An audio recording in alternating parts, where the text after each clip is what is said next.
सहकार महर्षी लोकनेते बाळासाहेब पवार सार्वजनिक वाचनालय आणि बाळासाहेब पवार फाउंडेशन आयोजित या व्याख्यानमालेच्या दुसऱ्या दिवशी मी नवीन काळे तुम्हा सर्वांचं मनापासून स्वागत करतो.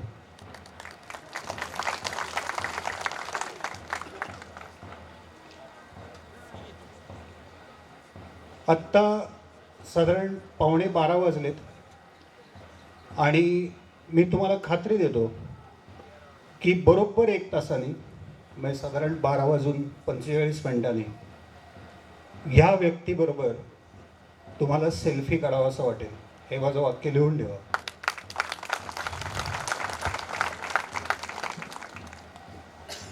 आज इकडे बरेचसे विद्यार्थी आहेत आणि मला आनंद होतोय की बरेचसे शेतकरी मित्रसुद्धा आज या कार्यक्रमासाठी खास उपस्थित आहेत. त्यामुळे सर्व शेतकरी बंधूंचं भगिनींचं मनापासून स्वागत करतो.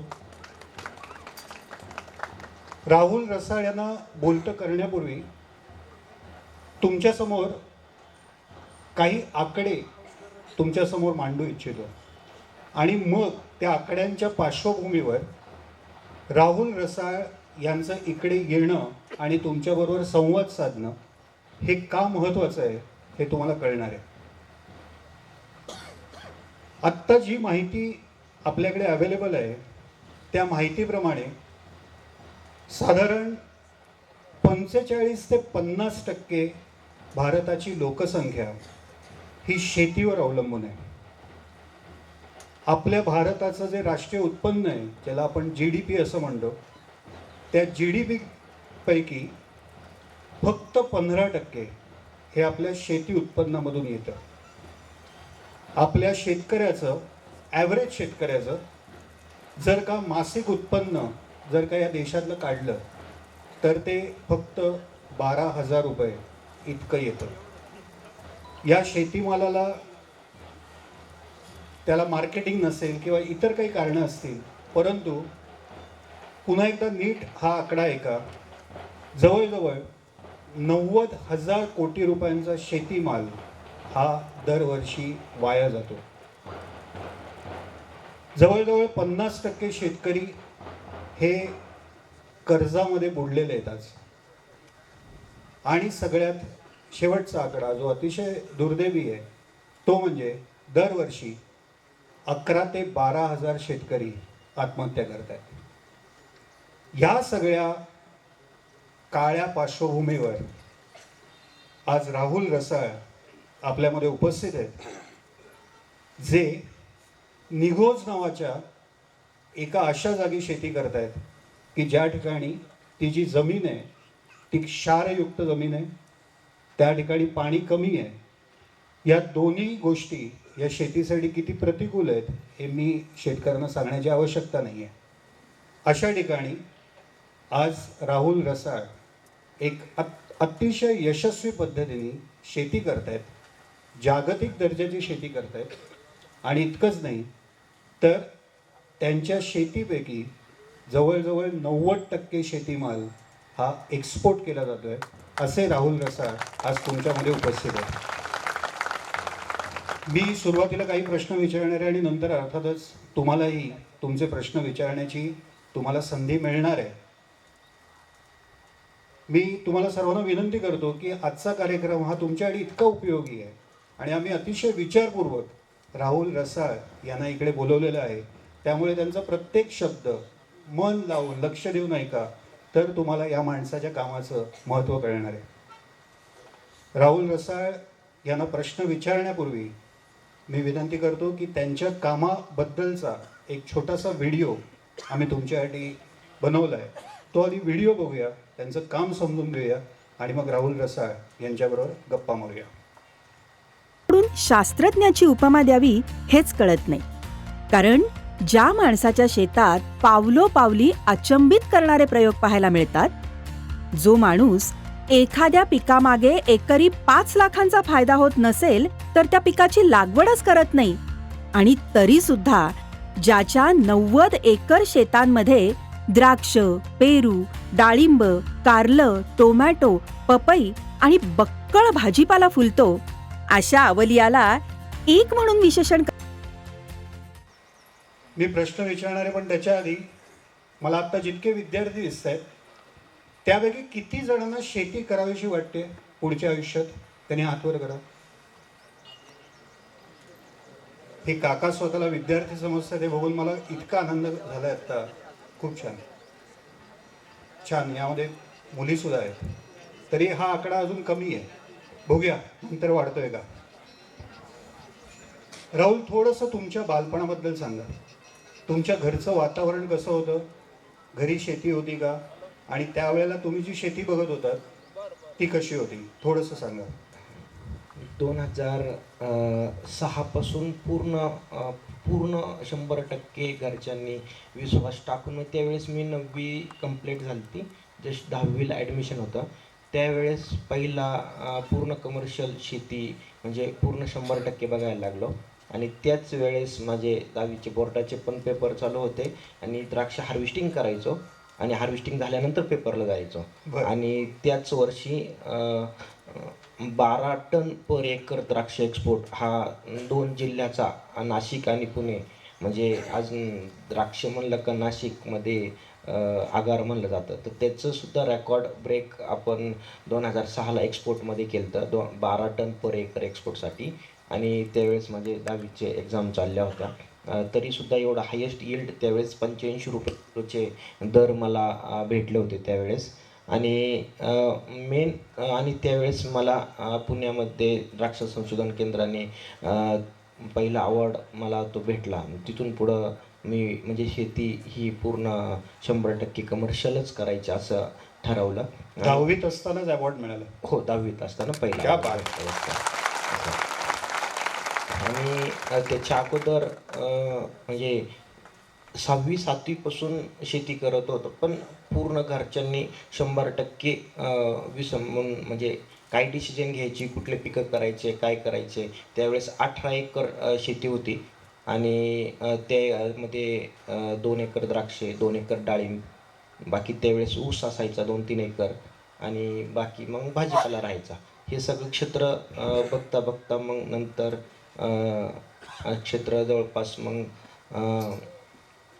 ते शेतीतले पैसे येतील दरवर्षी. म्हणजे आमच्यापासून 16 किलोमीटर अंतर एक डोंगर उताराचं आहे डोंगर, ते स्वस्त जमीन भेटेल ह्या निमित्ताने जाऊन तिथं 17 किलोमीटरवरती आज माझी 100 एकर जमीन आहे आणि पूर्ण बागायत आहे. मगाशी मी जी एक आकडेवारी सांगितली त्यामध्ये आणखीन एक आकडेवारी अशी होती की आत्ता भारतामधल्या शेतकऱ्याचं जे ॲव्हरेज वय जे आहे, सरासरी वय आहे, ते आहे 50 वर्ष.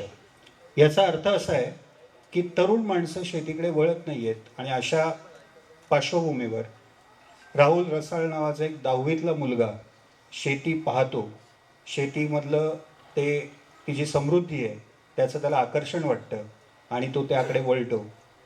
पण राहुल, तुम्ही जे शेतीकडे वळलात किंवा शेती करावीशी वाटली ती त्या शेतीमध्ये दिसणाऱ्या समृद्धीकडे बघून, की तुम्हाला काहीतरी आवडत नव्हतं आणि ते बदलायचं आहे मला म्हणून वळलात?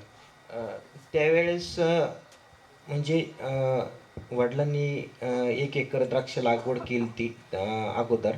पण ते द्राक्ष बघण्यासाठी नाशिकसारख्या ठिकाणी किंवा सांगली ठिकाणी ह्या ठिकाणी म्हणजे कायम जावं लागायचं. कोणाचा तरी सल्ला घ्यायचा, कोणाला विचारायचं. आणि त्यावेळेस आजही म्हणजे त्यावेळेस शेतकऱ्यांची अशी मानसिकता होती का शेतकरी प्लॉटमध्ये येऊन देत नसायचे, माहिती पूर्ण मिळत नसायची.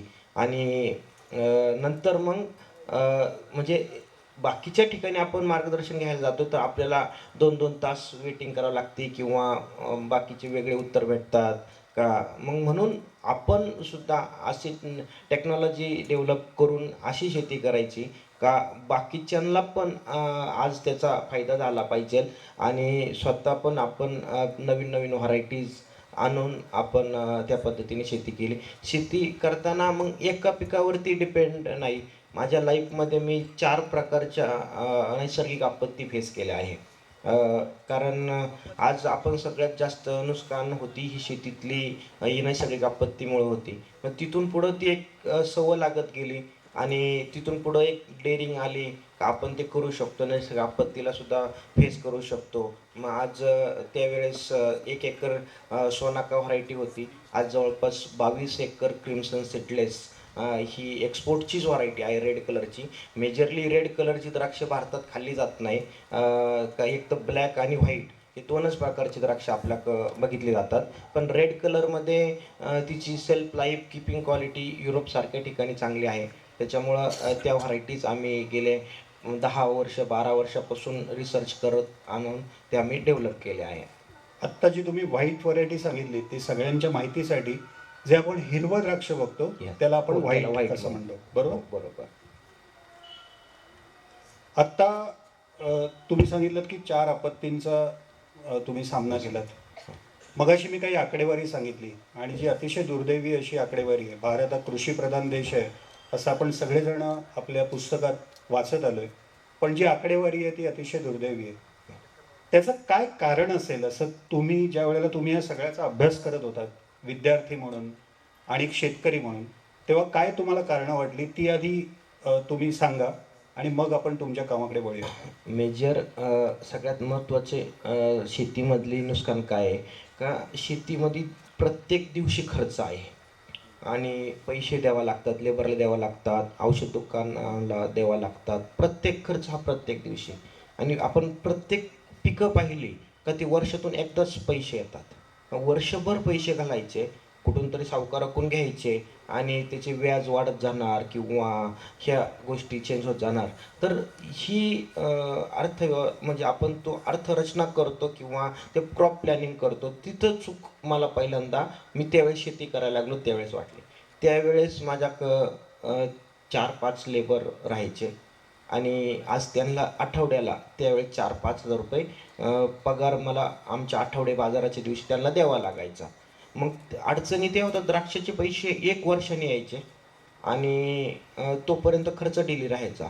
मग का शेतकऱ्याची सगळ्यात मोठं कमतरता तीच आहे का पैसे आणायचे कुठून.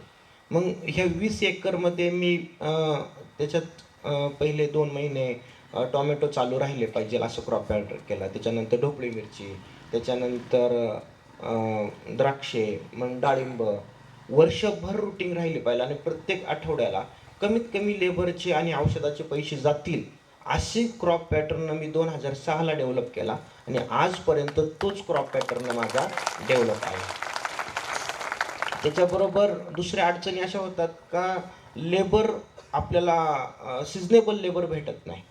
आपण सगळ्यात महत्त्वाचं आज माल काढणीला आहे आणि आपण आज टायमाला लेबर नाही देऊ शकत किंवा तो पण येऊ शकत नाही, कारण इतर वेळेस आपण त्यांच्याच काही उदरनिर्वाहाची सोय केलेली नसते. मग अडचण त्या होतात. मग आम्ही परमनंट लेबर डेव्हलप केला. म्हणजे आमच्यापासून आपण आदिवासी भाग नाशिक, सापुतारा वगैरे ह्या जंगलातल्या आदिवासी लेबरला मी लेबर क्वार्टर्स केले. तेव्हापासून त्यांच्या मुलांच्या शिक्षणासाठी मेडिकल, त्यांना लागणारं औषधं, त्यांची सगळ्या काळजी, त्यांना काय काय कमतरता किंवा वर्षभरातले कामाचं शेड्यूल किंवा त्यांना वर्षभर अर्थव्यवस्था ही पैसे भेटत राहिले पाहिजे, ही रचना 2006 नंतर मी डेव्हलप केली आणि तिथून पुढं ती कंटिन्यू राहिली. तर लेबर जर हा आपला कंटिन्यू राहिला तर आपल्याला कुठलेही पीक करता येतात. आज आपण पाहिलं स्थानिक लेबर तर भेटत नाही. आमच्यापासून इंडस्ट्रियल एरिया MIDC एरिया फक्त 15 किलोमीटर आहे. प्रत्येक दारात बस येते आणि त्यांना घेऊन MIDCमध्ये वर्कर आज जातो तर त्यांना ते योग्य वाटतं. त्याच्यामुळं आज स्थानिक लेबर तर भेटत नाही. मग आज 200 किलोमीटर लांबून आपण लेबर आणून लेबर क्वार्टर त्यांना आरो पाणी असेल, त्यांना म्हणजे सरपणापासून तर हॉस्पिटलपर्यंत सगळी व्यवस्था त्यांची घेतली जाते. ही पद्धत आपण चेंज केली. त्याच्यानंतर मग म्हणजे मुंबईसारख्या ठिकाणी मग त्यावेळेस आम्ही ढोबळी मिरची असेल, टोमॅटो असेल, काकडे असेल, कलिंगड, खरबूज अशी सिजनेबल, म्हणजे त्यावेळेस आमचं द्राक्षातून टाईम शिल्लक राहील ते अशा क्रॉप पॅटर्न करत गेलो. तिथून पुढं मग प्रत्येक दिवसाला कमीत कमी 50,000 रुपये आपले आले पाहिजे अशी आम्ही आता रचना करून टाकली. त्याच्यात लेबर खर्च प्रति दिवसाचा 15,000 रुपये आहे आणि बाकीच्या इतर गोष्टी औषधं असतील, ट्रॅक्टर्स असतील, डिझेल असतील, ह्या गोष्टी आपण सेट केल्या आहे. मगाशी तुम्ही एक उल्लेख केला त्या लेबरविषयी मी वेगळा प्रश्न विचारेन तेव्हा तुम्ही थोडं विस्ताराने बोला. पण मगाशी तुम्ही सांगितलं की 10वी असताना तुम्हाला ते पारितोषिक मिळालं आणि मग तुम्ही शेतीमध्ये अ, पूर्ण वेळ करायला लागला. 10वी नंतरचं आयुष्य काय होतं? त्यानंतर तुम्ही शेतीचं शास्त्रशुद्ध असं शिक्षण घेतलं? नाही, त्यावेळेस मी पूर्ण शेती बघायला लागलो. मग दुसरा बिझनेस म्हणजे मला वडील एक कोणते की म्हणजे चुलते वगैरे नाही आहे. मग वडील दुसरा बिझनेस म्हणजे JCP भाड्याने घेतला आणि जळगाव चोपडा 2006 पासून तर जवळपास 2017-18 कोविडपर्यंत मग इकडं मशिनरीज वगैरे तो बिझनेस बघत राहिले. आणि त्यावेळेस आमच्या गावातली एक मानसिकता होती, वडील कामानिमित्त बाहेर गेले, यांची 20 एकर वडलोपाची जमीन बंद पडेल, विकावं लागेल, ह्या अशा पद्धतीची एक स्थानिक चर्चा झाली. आणि त्यावेळेस मला इलेक्ट्रॉनिक इंजिनिअरिंग याची आवड होती. 8वी ते 10वी मी टेक्निकलमधून इलेक्ट्रॉनिक वगैरे ह्या गोष्टीची आवड असल्यामुळं ते केलं. आणि पुण्यात MIT कॉलेजला माझा फर्स्ट मेरिटला नंबर पण लागला. मी ॲडमिशन घ्यायला गेलो पुण्यात आणि तिथून लेबरचा फोन आला घरून. वडील एक तर म्हणले, "तू पुण्यात शिकायला गेलं तर शेती कोण करणार? मेन ॲडमिशन घेऊ नको." मग त्यावेळेस मग तरी पण म्हणलं बघू ट्राय करू, पण मग लेबरचे प्रॉब्लेम आले. मग मी ॲडमिशन घेतलं नाही. मग निगोजमध्ये 11वी-12वी सायन्स आहे. तिथल्या सर लोकांनी भरपूर सहकार्य केलं. सकाळी कॉलेजचा टाईम 7:30 ते 10-11 राहायचा. 10ला माझी लेबर कामं व्हायची. मी 10ला कॉलेजमधून रिटर्न यायचो आणि शेतीवर लक्ष द्यायचो.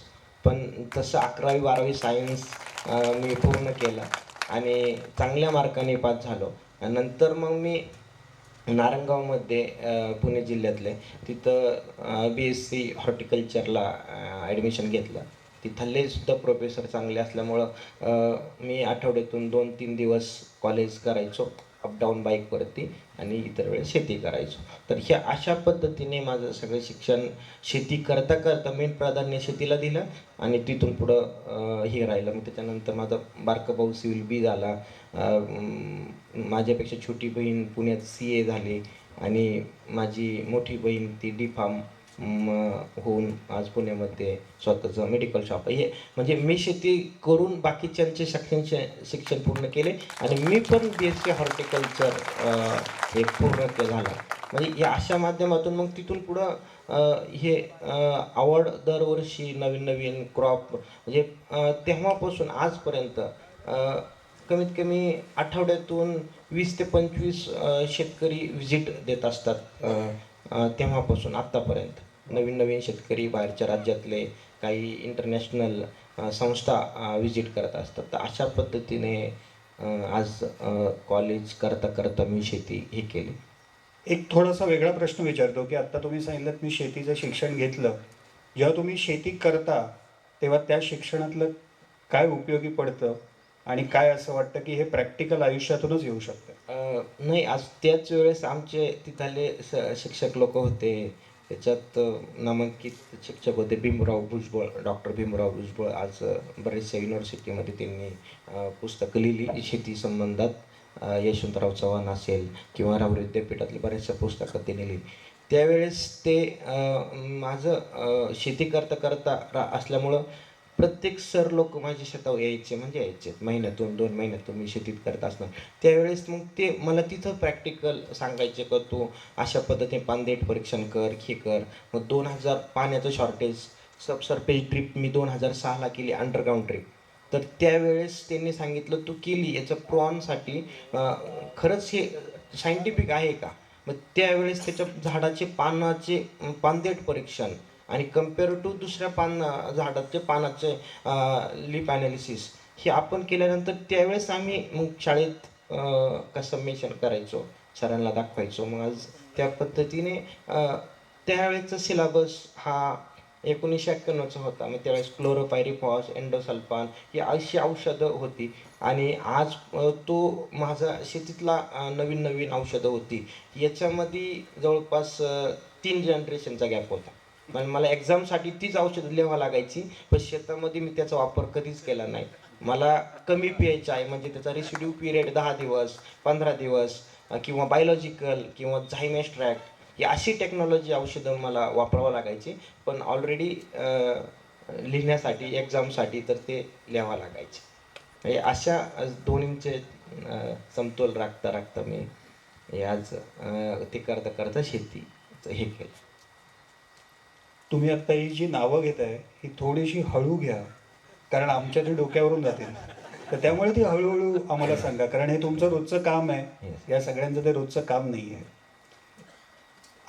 तुमच्या कामाकडे आपण येणारच आहोत, पण थोडंसं सगळ्यांना, तुम्ही जिकडे आत्ता तुम्ही ही शेती करताय तिकडे शेती करणं हे किती कठीण आहे आणि कुठल्या प्रतिकूल परिस्थितीत तुम्ही तिकडे नंदनवन फुलवलं आहे हे थोडंसं तुम्ही सांगा. त्या शेतीची आत्ताची परिस्थिती आत्ता सांगू नका, आपण तो सस्पेन्स ठेवूया. पण आत्ता निगोजमध्ये का कठीण आहे शेती करणं? सगळ्यात महत्त्वाचं, आमची जमिनीची रचना ही 21% चुनखड आहे. चुनखड मुक्त, म्हणजे आमचे आजोबा त्यावेळेस तिथं चुन्याचा काढून त्या चुन्याच्या भट्ट्या लावून चुना विकायचे, कळीचा चुना.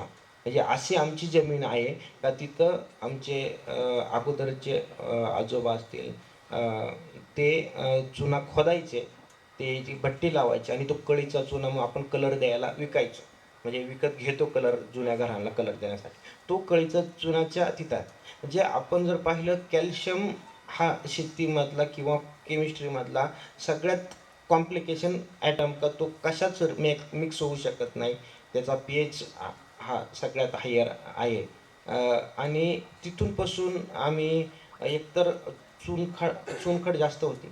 ती चुनखड विहिरी तिथं असल्यामुळे ती चुना पाण्यात उतरायचा विहिरीत, आणि विहिरीमध्ये 9,000 ppm ही चुन्याची पर्सेंटेज वाढायचं विहिरीमधल्या पाण्याचं. म्हणजे काय PPM म्हणजे काय?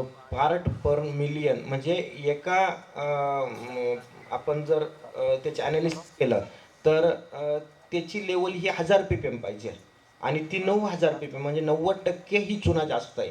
मग तिथं फेरस डिफिशियन्सी येणं आमच्या शेतीला, त्याच्यानंतर औषध मारताना औषधाचे रिझल्ट न येणं, कारण मेजरली आपण तो विषय पुढं आपला निघणारच आहे का पाणी का वापरायची गरज आहे, तो आपण पुढल्या याच्यात हे करू. पण तिथून पाण्याची एक कमतरता, तर आमचं ऑर्गॅनिक म्हणजे पूर्ण खडकाळ माथ्यावर, तिथला ऑर्गॅनिक कार्बन जनरली शेती करायला आपल्या 1 ते 1.5% पाहिजे, तो आमचा 0.3 होता. त्याच्यानंतर पूर्ण जमीन अख्खी चुनखड असल्यामुळं तिथला पाण्याचा EC हा 3 गेला. सोडियमची लेवल आपण म्हणला तर तो ECने, इलेक्ट्रॉन कंडक्टिव्हिटीने मोजली जाते, तर ती 3पर्यंत आमच्या जमिनीची गेली ती. मग त्यावेळेस तो EC कमी करण्यासाठी आजपर्यंत कुठलं केमिकल मार्केटमध्ये नाही, किंवा सोडियम कमी करण्यासाठी नाही. मग आम्ही क्रॉप पॅटर्न पहिल्यांदा चेंज केला. मग बीट, आलं, त्याच्यानंतर कंदमुळं, जर ही जास्त लागवड केली तर त्याच्यातलं सोडियम हा बाहेर निघला जातो, आणि नवीन आपण पिकाची त्याच्यात 2 वर्षांनी 3 वर्षांनी माती परीक्षण, पाणी परीक्षण पाहून आपण त्याच्यात क्रॉप पॅटर्न तो चेंज करतो. दुसरं, आमच्याकडं पाऊस हा फक्त 300 mm पडतो. आमच्या तालुक्याची ॲव्हरेज ही 300 mm पावसाची, आणि आमच्या जमिनीची वॉटर होल्डिंग खडकाळ असल्यामुळे फक्त 30%. म्हणजे आम्हाला जर दुसऱ्या दिवशी किंवा तिसऱ्या दिवशी पाणी नाही दिलं, तो प्लॉट पूर्ण सुकतो. म्हणजे आम्हाला आता आपल्या काही इकडं जर आपण जमीन पाहिली, ही हेवी डीप सॉईल आहे, 100% 90% वॉटर होल्डिंग. एकदा पाणी दिलं तर 4 दिवस पाण्याची आवश्यकता नाही, अशी जमीन आमच्याकडं बघायला नाही. नांगर हा फक्त 4 इंचच चालतो, त्याच्यापेक्षा नांगर आमच्याकडं चालत नाही, कारण आमचं मुरमाड रान असलं. ह्या सगळ्या गोष्टीतून सुरुवात करत करत द्राक्षासारखी पिकं असेल, त्याच्यानंतर डाळिंब असेल, त्याच्यानंतर पपई, म्हणजे सगळी पिकं, असं कुठलं पीक नाही का ते केलं नाही. फक्त त्यावेळेस त्याचा मार्केट कुठल्याला चांगलं राहील, कुठलं पीक करायचं, हे सगळं वातावरणाचा अभ्यास करून ह्या पिकाची रचना आपण करत राहिलो. या प्रतिकूल परिस्थितीमध्ये तुम्ही आत्ता तिकडे काय नंदनवन फुलवलं आहे हे थोडंसं आपल्या प्रेक्षकांना सांगा. आत्ता जवळपास मेन म्हणजे आपल्या आजूबाजूला 70 किलोमीटरपर्यंत कुठंच द्राक्षाचा बाग नाही आहे असं. आणि आज द्राक्षे नाशिक सारख्या आपण तिथं द्राक्ष पंढरी म्हणतो, असे तिथले प्रत्येक शेतकरी आपल्या शेताला कमीत कमी आठवड्यातून 40 ते 50 शेतकरी व्हिजिट देतात, तर त्या व्हरायट्या तिथं नाही, त्या व्हरायटी आमच्या शेतावरती आहे. त्याच्यात फॅन्टॅसी सीडलेस म्हणून ही पेटेंटेड व्हरायटी आहे. त्याच्यानंतर क्रिम्सन सीडलेस आहे. त्याच्यानंतर करटोली आपण ही रानबाची म्हणून खातो, ही माझी द्राक्षामध्ये इंटरक्रॉपिंग आहे, आंतरपीक आहे. त्याच्यानंतर आज जवळपास माझ्या 35 एकर डाळिंब, 25 एकर द्राक्षे, 2 एकर गुलाब, 15 एकर पपई, 15 एकर पेरू आणि जवळपास कलिंगड, खरबूज, इतर सिजनेबल पिकं ही 90 एकर पूर्ण ही 12 महिने माझे रुटीन चालू असतात.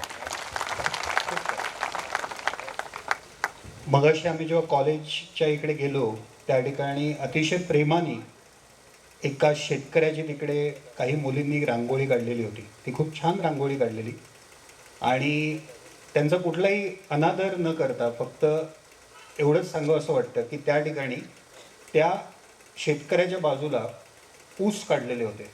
त्या शेतकऱ्याचं एक प्रतिनिधित्व चित्र म्हणून. आणि राहुलनी माझ्या कानात फक्त एवढंच सांगितलं की मी ऊस काढत नाही. राहुल, याचं काय कारण आहे? ऊस का काढत नाही? ऊस आणि अशी पिकं का ती त्याच्यावरती गव्हर्नमेंट सरकार वॉच ठेवल, कंट्रोल ठेवल, अशी पिकं मी लागवड करत नाही कुठलेच. कारण आपल्याला फ्रीडम पाहिजे, म्हणजे मला तो रेट पाहिजे, तो रेट मला भेटला पाहिजे. आज जर 2 रुपये 2.5 रुपये किलो ऊस जाणार आहे, त्याचे प्रोडक्ट ऑफ कॉस्टिंग 5 रुपये आहे, तर आणि त्या 1.5 लाख रुपये एकरी आपल्याला भेटणार, त्याच्यासाठी 1 वर्षभर वाट बघावं लागेल, तर ते कुठल्याही अर्थव्यवस्थेत बसत नाही. आणि आज आपण पाहिलं तर साखर असेल, याच्यावरती गव्हर्नमेंट सगळ्यात जास्त वॉच ठेवून राहतो, इंटरनॅशनल मार्केट वॉच ठेवून राहतात. तर अशी कुठलीच पिकं का ती गव्हर्नमेंट हस्तक्षेप करेल अशी पिकं आम्ही करत नाही आहे. मग त्याच्यात आता शक्यतो आपण पाहिलं अलीकडल्या काळात टोमॅटोसारख्या पिकामध्ये थोडंसं कंट्रोल आले. मग असं कुठलं क्रॉप नाही का त्याच्यात लक्ष देत नाही, तो आहे फ्लोरिकल्चर. फुलांमध्ये जास्त गव्हर्नमेंट लक्ष देत नाही किंवा कोण मार्केट कमी जादा होतं याच्यावरती लक्ष देत नाही. गव्हर्नमेंट आणखीन ऊस सोडून आणखी कशावर वॉच ठेवतं हे पण जरा सांगा आम्हाला. मेजर बटाटा असेल, ऊस असेल, टोमॅटोचा काही भाग आहे, पण टोमॅटो ही पूर्ण भारतात होतात आणि टोमॅटोमध्ये असंख्य रोग आहे. मग त्या रोगाचं निदान होत नाही. मेजर उत्तर भारतामध्ये मध्य प्रदेश, रायपूर, छत्तीसगड इथले शेतकरी तेवढे क्वालिफाय नाही किंवा महाराष्ट्रातले तेवढे शेतकऱ्यांना औषधाची नावं काही 2-5% माहिती, ती माहीत नाही. मग तिथले पीक जर चांगलं आलं तर आपल्या पिकाला रेट जास्त मागतात आणि जास्त रेट झाले तर त्याच्यासारख्या पिकांवरती सुद्धा कंट्रोल राहतो. म्हणजे अशी, आणि तो लूप होल आम्ही मार्केटचा शोधतो का कुठल्या ह्या 2 महिन्यामध्ये टोमॅटोला रेट राहतील त्याच वेळेस ते पीक करायचं, अन्यथा प्रिडिक्शनचा अंदाज नसेल तर ते पीक करायचं नाही. मी आत्ता माझ्या प्लॉटमध्ये 5 एकर टोमॅटो आत्ता हार्वेस्टिंग चालू आहे गेल्या 1 महिन्यापासून, पण मी 3 वर्षातून पहिल्यांदा लागवड केली. 3 वर्ष मला अंदाज होता का जास्तीत जास्त रेट राहणार नाही. तिथून पुढं पुन्हा आज रिपीट लागवड केली आणि आता पुन्हा नेक्स्ट प्रिडिक्शनचा अंदाज येत नाही तोपर्यंत त्या पिकाची लागवड आपण करणार नाही. राहुल, तुम्ही अभिमानाने सांगता की मी शास्त्रीय पद्धतीने शेती करतो. आपण आता काही फोटोग्राफ्स बघणार होतो आणि त्या फोटोंमधून राहुल तिकडे काय प्रयोग करतोय याबद्दल आपण जाणून घेणार आहोत. तर मी विनंती करतो की मगाची जी त्या PPT-मधला पुढचा फोटो आपण एक दाखवूया, जो स्लरीचा फोटो असणार आहे. तोपर्यंत मी माझी पूर्वीची पद्धत काय होती ती सांगायचं. म्हणजे जनरली सगळे शेतकरी करतात तसे मी शेतकरी म्हणजे त्यावेळेस मी करायचो. 2 वर्ष 4 वर्ष त्या चुका माझ्या पण झाल्या असा. तर त्याच्यामध्ये जनरली 1-200 लिटरच्या म्हणजे कुठल्याही टाकीमध्ये एक शेण, गोमूत्र आणि ते भिजत घालत 8 दिवस ठेवायचं. आणि त्याच्यात एक मानसिकता आपल्या शेतकऱ्याची का त्याच्यात गूळ टाकायचं, डाळीचं पीठ टाकायचं किंवा कुठला जीवाणू टाकायचा. हे असे जीवाणू टाकत ते भिजवायचं 9-10 दिवस आणि मग तो टाकायचा. पण जर आज मी प्रॉपर स्लरी हा मायक्रोबायोलॉजीतला एक भाग आहे. तर मग तो सायंटिफिक आपण कसं बघायचा, तर सायंटिफिक त्यावेळेस मी NCL नॅशनल केमिकल म्हणजे त्यावेळेस कुठली गोष्ट असेल तर त्याच्या मुळाशी जाण्याची मला आवड होती. तर स्लरीमध्ये मेजरली मी NCL सारख्या ठिकाणी नॅशनल केमिकल लॅबोरेटरी म्हणजे आज तिथं PhD करायची असेल आपण मायक्रोबायोलॉजीवरती तर ती संस्था आज PhD आपल्याला देते आणि तो फायनल डिग्री म्हणून आपण एखाद्या मायक्रो लॅबोरेटरीमध्ये आज सायंटिस्ट म्हणून काम करू शकतो. तर तिथं मी त्या डिपार्टमेंटला मी गेलो की ही अशा पद्धतीने मी स्लरी करतो ही बरोबर ही 2007-08चा विषय आहे. तर ही अशी पद्धतीने करतो. तर त्यावेळेस त्यांनी मला क्वेश्चन विचारले बरेचसे. तर याच्यात तुम्ही स्लरी करताना म्हणजे याच्यातला डिकम्पोज आपण शेण आहे ते डिकम्पोज झालेलं नव्हतं. मूळ म्हणजे आपण इकडे शेण पाहतो, हे माझ्याकडे 12 सायवाल गाई आहे, त्या सायवाल गाईचं शेण याच्यात येतं, की शेण डिकम्पोज झालेलं नाही. मग डिकम्पोज न झाल्यामुळे त्याच्यातला मिथेन रिलीज झाला नाही, आणि मिथेन रिलीज न झाल्यामुळं तिथं असे काही हार्मफुल्स मायक्रोऑर्गॅनिझम राहतात का तो कुजवायची प्रक्रिया करतात, म्हणजे डायजेस्टिंगची प्रोसेस करतात. आणि ती डायजेस्टिंगची प्रोसेस ती शेण कुजवता आपल्या जमिनीत झाडाची खोडं पण कुजवली जातात, मूळ पण कुजवली जाते आणि मग त्याच्यामुळे जमिनीतली 30-40% रोगाची ही उत्पत्ती तिथंच होती का कच्चं शेण टाकल्यामुळे ती कुजवायची प्रोसेस म्हणजे त्या स्लरीमुळे चुकीच्या पद्धतीच्या स्लरीमुळे शेतामध्ये जास्त औषधं जास्त सोडावं लागले, मुळकुज वाढली, त्याच्यानंतर सॅरेटोसिस्टिस नावाच्या बुरशा वाढल्या, अल्मरिया रूट रॉट नावाचे फंगस वाढले. तर हे फंगस वाढल्यामुळं याचे वाढतात कुठून का आपली चुकीची स्लरी जाते. मग आम्ही प्रॉपर इथं आपण पाहतो ही कोल्हापुरी डोम पद्धती 3 क्युबिक मीटरचा डायजेस्टर आहे बायोगॅस, आणि हा बायोगॅस डायजेस्टर आपण इथून त्याच्यात स्लरी टाकतो. त्याच्यात 7,500 लिटर त्याची टँक कॅपॅसिटी आहे. 3 क्युबिक मीटरचा हा कोल्हापुरी डोम पद्धतीचा बायोगॅस आहे. तर ही स्लरी त्याच्यात जाते. आपण याच्यात काय करतो, ह्या गोमूत्र शेण त्याचा pH हा ॲसिडिक राहतो. ताकामध्ये लॅक्टोबॅसिलस लॅक्टिक ॲसिड मायक्रोऑर्गॅनिझम असतात, तो आपण त्याच्यावर टाकतो, त्या स्लरीत टाकतो. स्लरीतून लॅक्टिक ॲसिड त्या बायोगॅसमध्ये जातात आणि बायोगॅसमधून त्याच्यातला मिथेन रिलीज होतो. त्याच्यात 3 दिवसाची डिकम्पोजिंग सायकल कंप्लीट झाल्यानंतर तो तिथं pH न्यूट्रल होतो. त्याच्यातला सोडियम हा कमी होतो कारण ते बॅक्टेरिया तो डायजेस्ट करायला यूज होतो, आणि गोमूत्र असणारा नायट्रोजन तो तिथं एनर्जी म्हणून तो कुजवण्यासाठी खर्च होतो. म्हणजे आपण कधी शंका येते प्रत्येक शेतकऱ्यांमध्ये, एक्स्ट्रा नायट्रोजन जर जमिनीत झाला तर तिथं दुष्परिणाम काय होतील का, म्हणजे तिथं बायोगॅसमध्ये तो नायट्रोजन हा खर्च झालेला आहे त्या गोमूत्रातला, आणि तो खर्च झाल्यानंतर इकडली बॅलन्सिंग टँक आहे आणि इकडं पुढं आहे ही बायोगॅस आणि ही टँक हे ॲनारॉबिक डायजेस्टिंग सिस्टीममध्ये येतात. जीवाणू 2 प्रकार असतात, एक असतात एरोबिक आणि दुसरं ॲनारॉबिक. तर आपली शेतीत हे आपण जीवाणू वापरतो, हे ट्रायकोबॅसिलस, सुडोमोनास, मॅट्रिझम, ॲझोटोबॅक्टर, हे सगळे एरोबिक आहे. त्यांना 5 ppm डिझॉल्व ऑक्सिजन लागतो. म्हणजे आज 5 ppm जर डिझॉल्व ऑक्सिजन असेल तरच तो बॅक्टेरिया ॲक्टिवेट होतो, अन्यथा तो ॲक्टिवेट होत नाही. पण त्याच्यासाठी ही ॲनारॉबिक प्रोसेसमधून जावं लागतं. आणि आपण इथं मध्ये व्हिडिओ पाहिला आपण मिक्सिंगचा, तर तो मिक्सिंग हवेत असणारा 21% ऑक्सिजन तो खालून स्लरी घेतो आणि वरून हाय प्रेशरने एरेशन देतो. तिथे 21% हवेत असणारा 21% ऑक्सिजन हा तिचा डिझॉल्व होतो आणि 5 ppm ऑक्सिजन असा त्याच्यात आम्हाला आमच्या डिओ ऑक्सिजन मीटरला आम्हाला डिटेक्ट झाला, आणि ती स्लरी आम्ही टाकत आम्ही आजपर्यंत कुठलाही जीवाणू विकत आणला नाही. आम्ही या स्लरीतून आयडेंटिफाय करून त्याच्यातलं हर्जेनियम, ट्रायकोविरिल्डी, त्याच्यानंतर ॲझोटोबॅक्टर हे त्याच्यातून आयडेंटिफाय केले.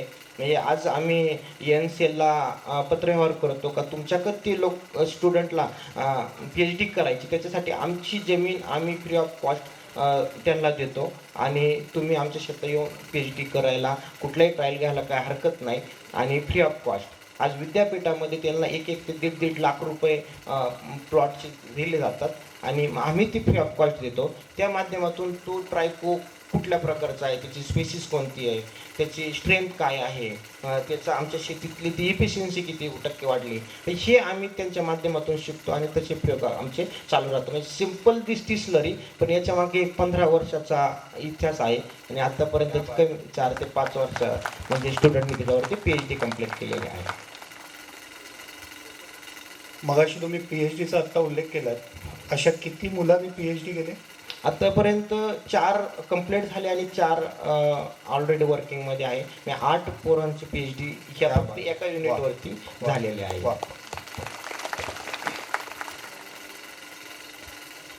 जे आरोचं पाणी आपण अतिशय शुद्ध मानतो आणि त्यासाठी आपण पैसे मोजतो, ते आरोचं पाणी राहुल रसाळ आपल्या द्राक्षांना देतात. त्याबद्दल ऐकूया. त्याच्या आधी पुढचा फोटो बघूया. आता मेजरली मी सांगितलं की माझ्या पाण्याचा pH हा 8.3 आहे, कॅल्शियम 9000 ppm आहे आणि त्याच्यातला EC हा 2.5 ते 3.5 पर्यंत जातो. पाऊस पडला तर तो डायल्यूट होतो, 2.5 पर्यंत येतो. उन्हाळा पडला का तो 3 पर्यंत जातो. का त्या पाण्याचा EC सोडियम आपण जर मार्केटमध्ये पाहिलं, केमिस्ट्रीमध्ये पेरियोडिक टेबलमध्ये कुठलंही रिॲक्शन करताना आपल्याला यूज फॉर इन डिस्टिल वॉटरचाच यूज केला पाहिजे. आपण आता ह्या कंपन्या आम्ही बायर, डायग्रो, सिजेंटा हे इंटरनॅशनल कंपनीज, यांचा रिसर्च दुसऱ्या देशात झाला आहे. तो कुठल्याही R&Dमध्ये डिस्टिल वॉटरचा यूज केला जातो. शेतीतली औषधं ही ठरली जातात, ही डिस्टिल वॉटरला त्याचं प्रमाण ठरलं जातं. 80 ml पर एकर, 160 ml पर एकर किंवा 200 ml पर एकर किंवा काही अर्धा ml पर लिटर याचं डिस्टिल वॉटरला. जर माझ्या पाण्याचा TDS हा जर जवळपास 2.5 ते 3,000 आहे, त्याचा EC 2.5 ते 3 आहे, तर याच्यात औषधं काम करत नाही. मग आपण शेतकरी काय करतात, आज स्प्रे मारला, समजा फॉर एक्झाम्पल इमिडाक्लोप्रिड हा इन्सेक्ट आहे, थ्रिप्स जसिड्सवरती औषध काम करतं, त्याचा pH हा 60 आहे आणि कंपनी रिकमेंड तो 0.5 ml पर लिटर आहे. जर माझ्या पाण्याची खराब क्वालिटी जर असेल तर तो डोस 1 ml करतात. शेतकऱ्याला रिझल्ट आला पाहिजे, तो रिझल्ट आला तर 1 ml करतात. 1 ml जर केलं तर तिची इफिशियन्सी कमी होती, पण ते किडीला मग 1 ml डोस डबल झाल्यामुळे ती कीड काही काळ थांबती, पण ते हायर मॉलिक्यूल त्याची डोस ही डबल झालाय हे त्या फळांमध्ये कीटकांमध्ये म्हणजे त्या फळांमध्ये साचून राहतं आणि त्याचा 60 दिवसाचा pH आहे. माल काढण्यापूर्वीचा कालावधी हा 60 दिवस आहे, तो डायरेक्ट 100 दिवस होतो. मग आमचं युरोपसाठी ॲनालिसिस करताना आमची द्राक्ष काढल्यानंतर ॲनालिसिस करताना त्याचा pH आहे, आमची शॅम्पल डिटेक्ट होणं, शॅम्पल फेल होणं किंवा आपण आता आम्ही ॲनालिसिस करतो, 90% लोक ॲनालिसिस करत नाही. मग आपण इथं म्हणतो का कॅन्सरचं प्रमाण वाढलं किंवा औषधात शरीरात रक्तामध्ये ते प्रमाण वाढलं, ते का त्याचे डोसेस वाढले, डोसेस डबल झाले. मला 1 मिली रिझल्ट नाही आला, मी पुढल्या वेळेस 2 मिलीने करणार आहे, 2.5 मिलीने करणार आहे. कारण आज 10 ml पंपात टाकायला 20 लिटरला मला काय विचार करावा लागत नाही. मी 20 मिली टप्प्यानं टाकतो, मला पुढली कीड मेली पाहिजे. मग इथून पुढं म्हणजे आपल्याला ती एक न बघणारी न दिसणारी गोष्ट ही कशी कॅन्सर वाटचाल करते. आणि रेसिड्यू फ्री फार्मिंग युरोपसारख्या ठिकाणी आज मॉलिक्युलची लेवल किती कमीत कमी पाहिजे, त्याचं शॅम्पल किती डिटेक्शन BLQ निघलं पाहिजे. आम्हाला कुठलाही BLQ त्याच्यात कुठल्याही प्रकारचं सॅम्पल डिटेक्ट नाही झालं, आमचे किलो मागे 40 रुपये वाढतात. मग आमची मेन ट्राय काय राहते आणि इंटरनॅशनल मॉलमध्ये तो माल विकायला आम्हाला चान्स मिळतो. एकही प्रकारचं म्हणजे आम्ही जवळपास 80 स्प्रे मारून कुठल्याही प्रकारचं सॅम्पल डिटेक्ट होत नाही, याच्यावरती आम्ही काम करतो. मग त्यासाठी स्लरीमधला ट्रायकोविरिल्डी असेल, ट्रायकोहर्जनियम असेल, असे काही मायक्रोऑर्गॅनिझम आहे का ती केमिकल डिहायड्रेट करायला मदत करतात, याच्यावरती काम करतो. राहिला विषय आपला, आम्ही डिस्टिल वॉटर वापरू शकत नाही, मग आम्ही 10 TDSचं पाणी मग याच्यात आरो रिव्हर्स ऑस्मॉसिसमध्ये त्याच्यातलं calcium chloride, calcium carbonate, heavy metals शेतीत असणाऱ्या, आता समजा आमचा इंडस्ट्रियल एरिया आहे तिथले हेवी मेटल्स येतात, लीडसारखे हेवी मेटल्स फळात डिटेक्ट होतात आणि ते युरोपसारख्या ठिकाणी गेले तर ॲनालिसिसमध्ये ते आमचे कंटेनर 2010 साली माझे 6 कंटेनर डिस्ट्रॉय झाले. म्हणजे त्यावेळेस माझी 2010मध्ये 1 कोटी रुपयाचं नुकसान त्या एका गोष्टीमुळे झालेले. तेव्हापासून आम्ही प्रत्येक इंटरनॅशनल रिसर्च पेपर वाचायचे, नवीन कुठल्या गोष्टी चेंज होणार आहे त्याचा अगोदरच 5 वर्ष आम्ही तयारी केली जाते. हेवी मेटलचं डिटेक्शन अजून पुढल्या 5 वर्षाने प्रत्येक सुपर मार्केटला केलं जाईल. त्याच्यामुळं आणि आपल्याला औषधाची इफिशियन्सी वाढली पाहिजे. त्याच्यासाठी आम्ही गेले 15 वर्ष झालं RO यूज करतो. त्यावेळेस पहिला शेतकरी होतो मी का शेतीला स्प्रेसाठी RO पाणी यूज केलं जातं. मगाशी तुम्ही सांगितलं 2006 साली एक रिजेक्शन होतं, 1 कोटी रुपयाचं नुकसान झालं. आता रिजेक्शनचा रेट काय? नाही, आजपर्यंत एकही शॅम्पल माझा आजपर्यंत रिजेक्शन नाही आहे. क्या बात आहे. आजपर्यंत 0% रिजेक्शन. 0% रिजेक्शन.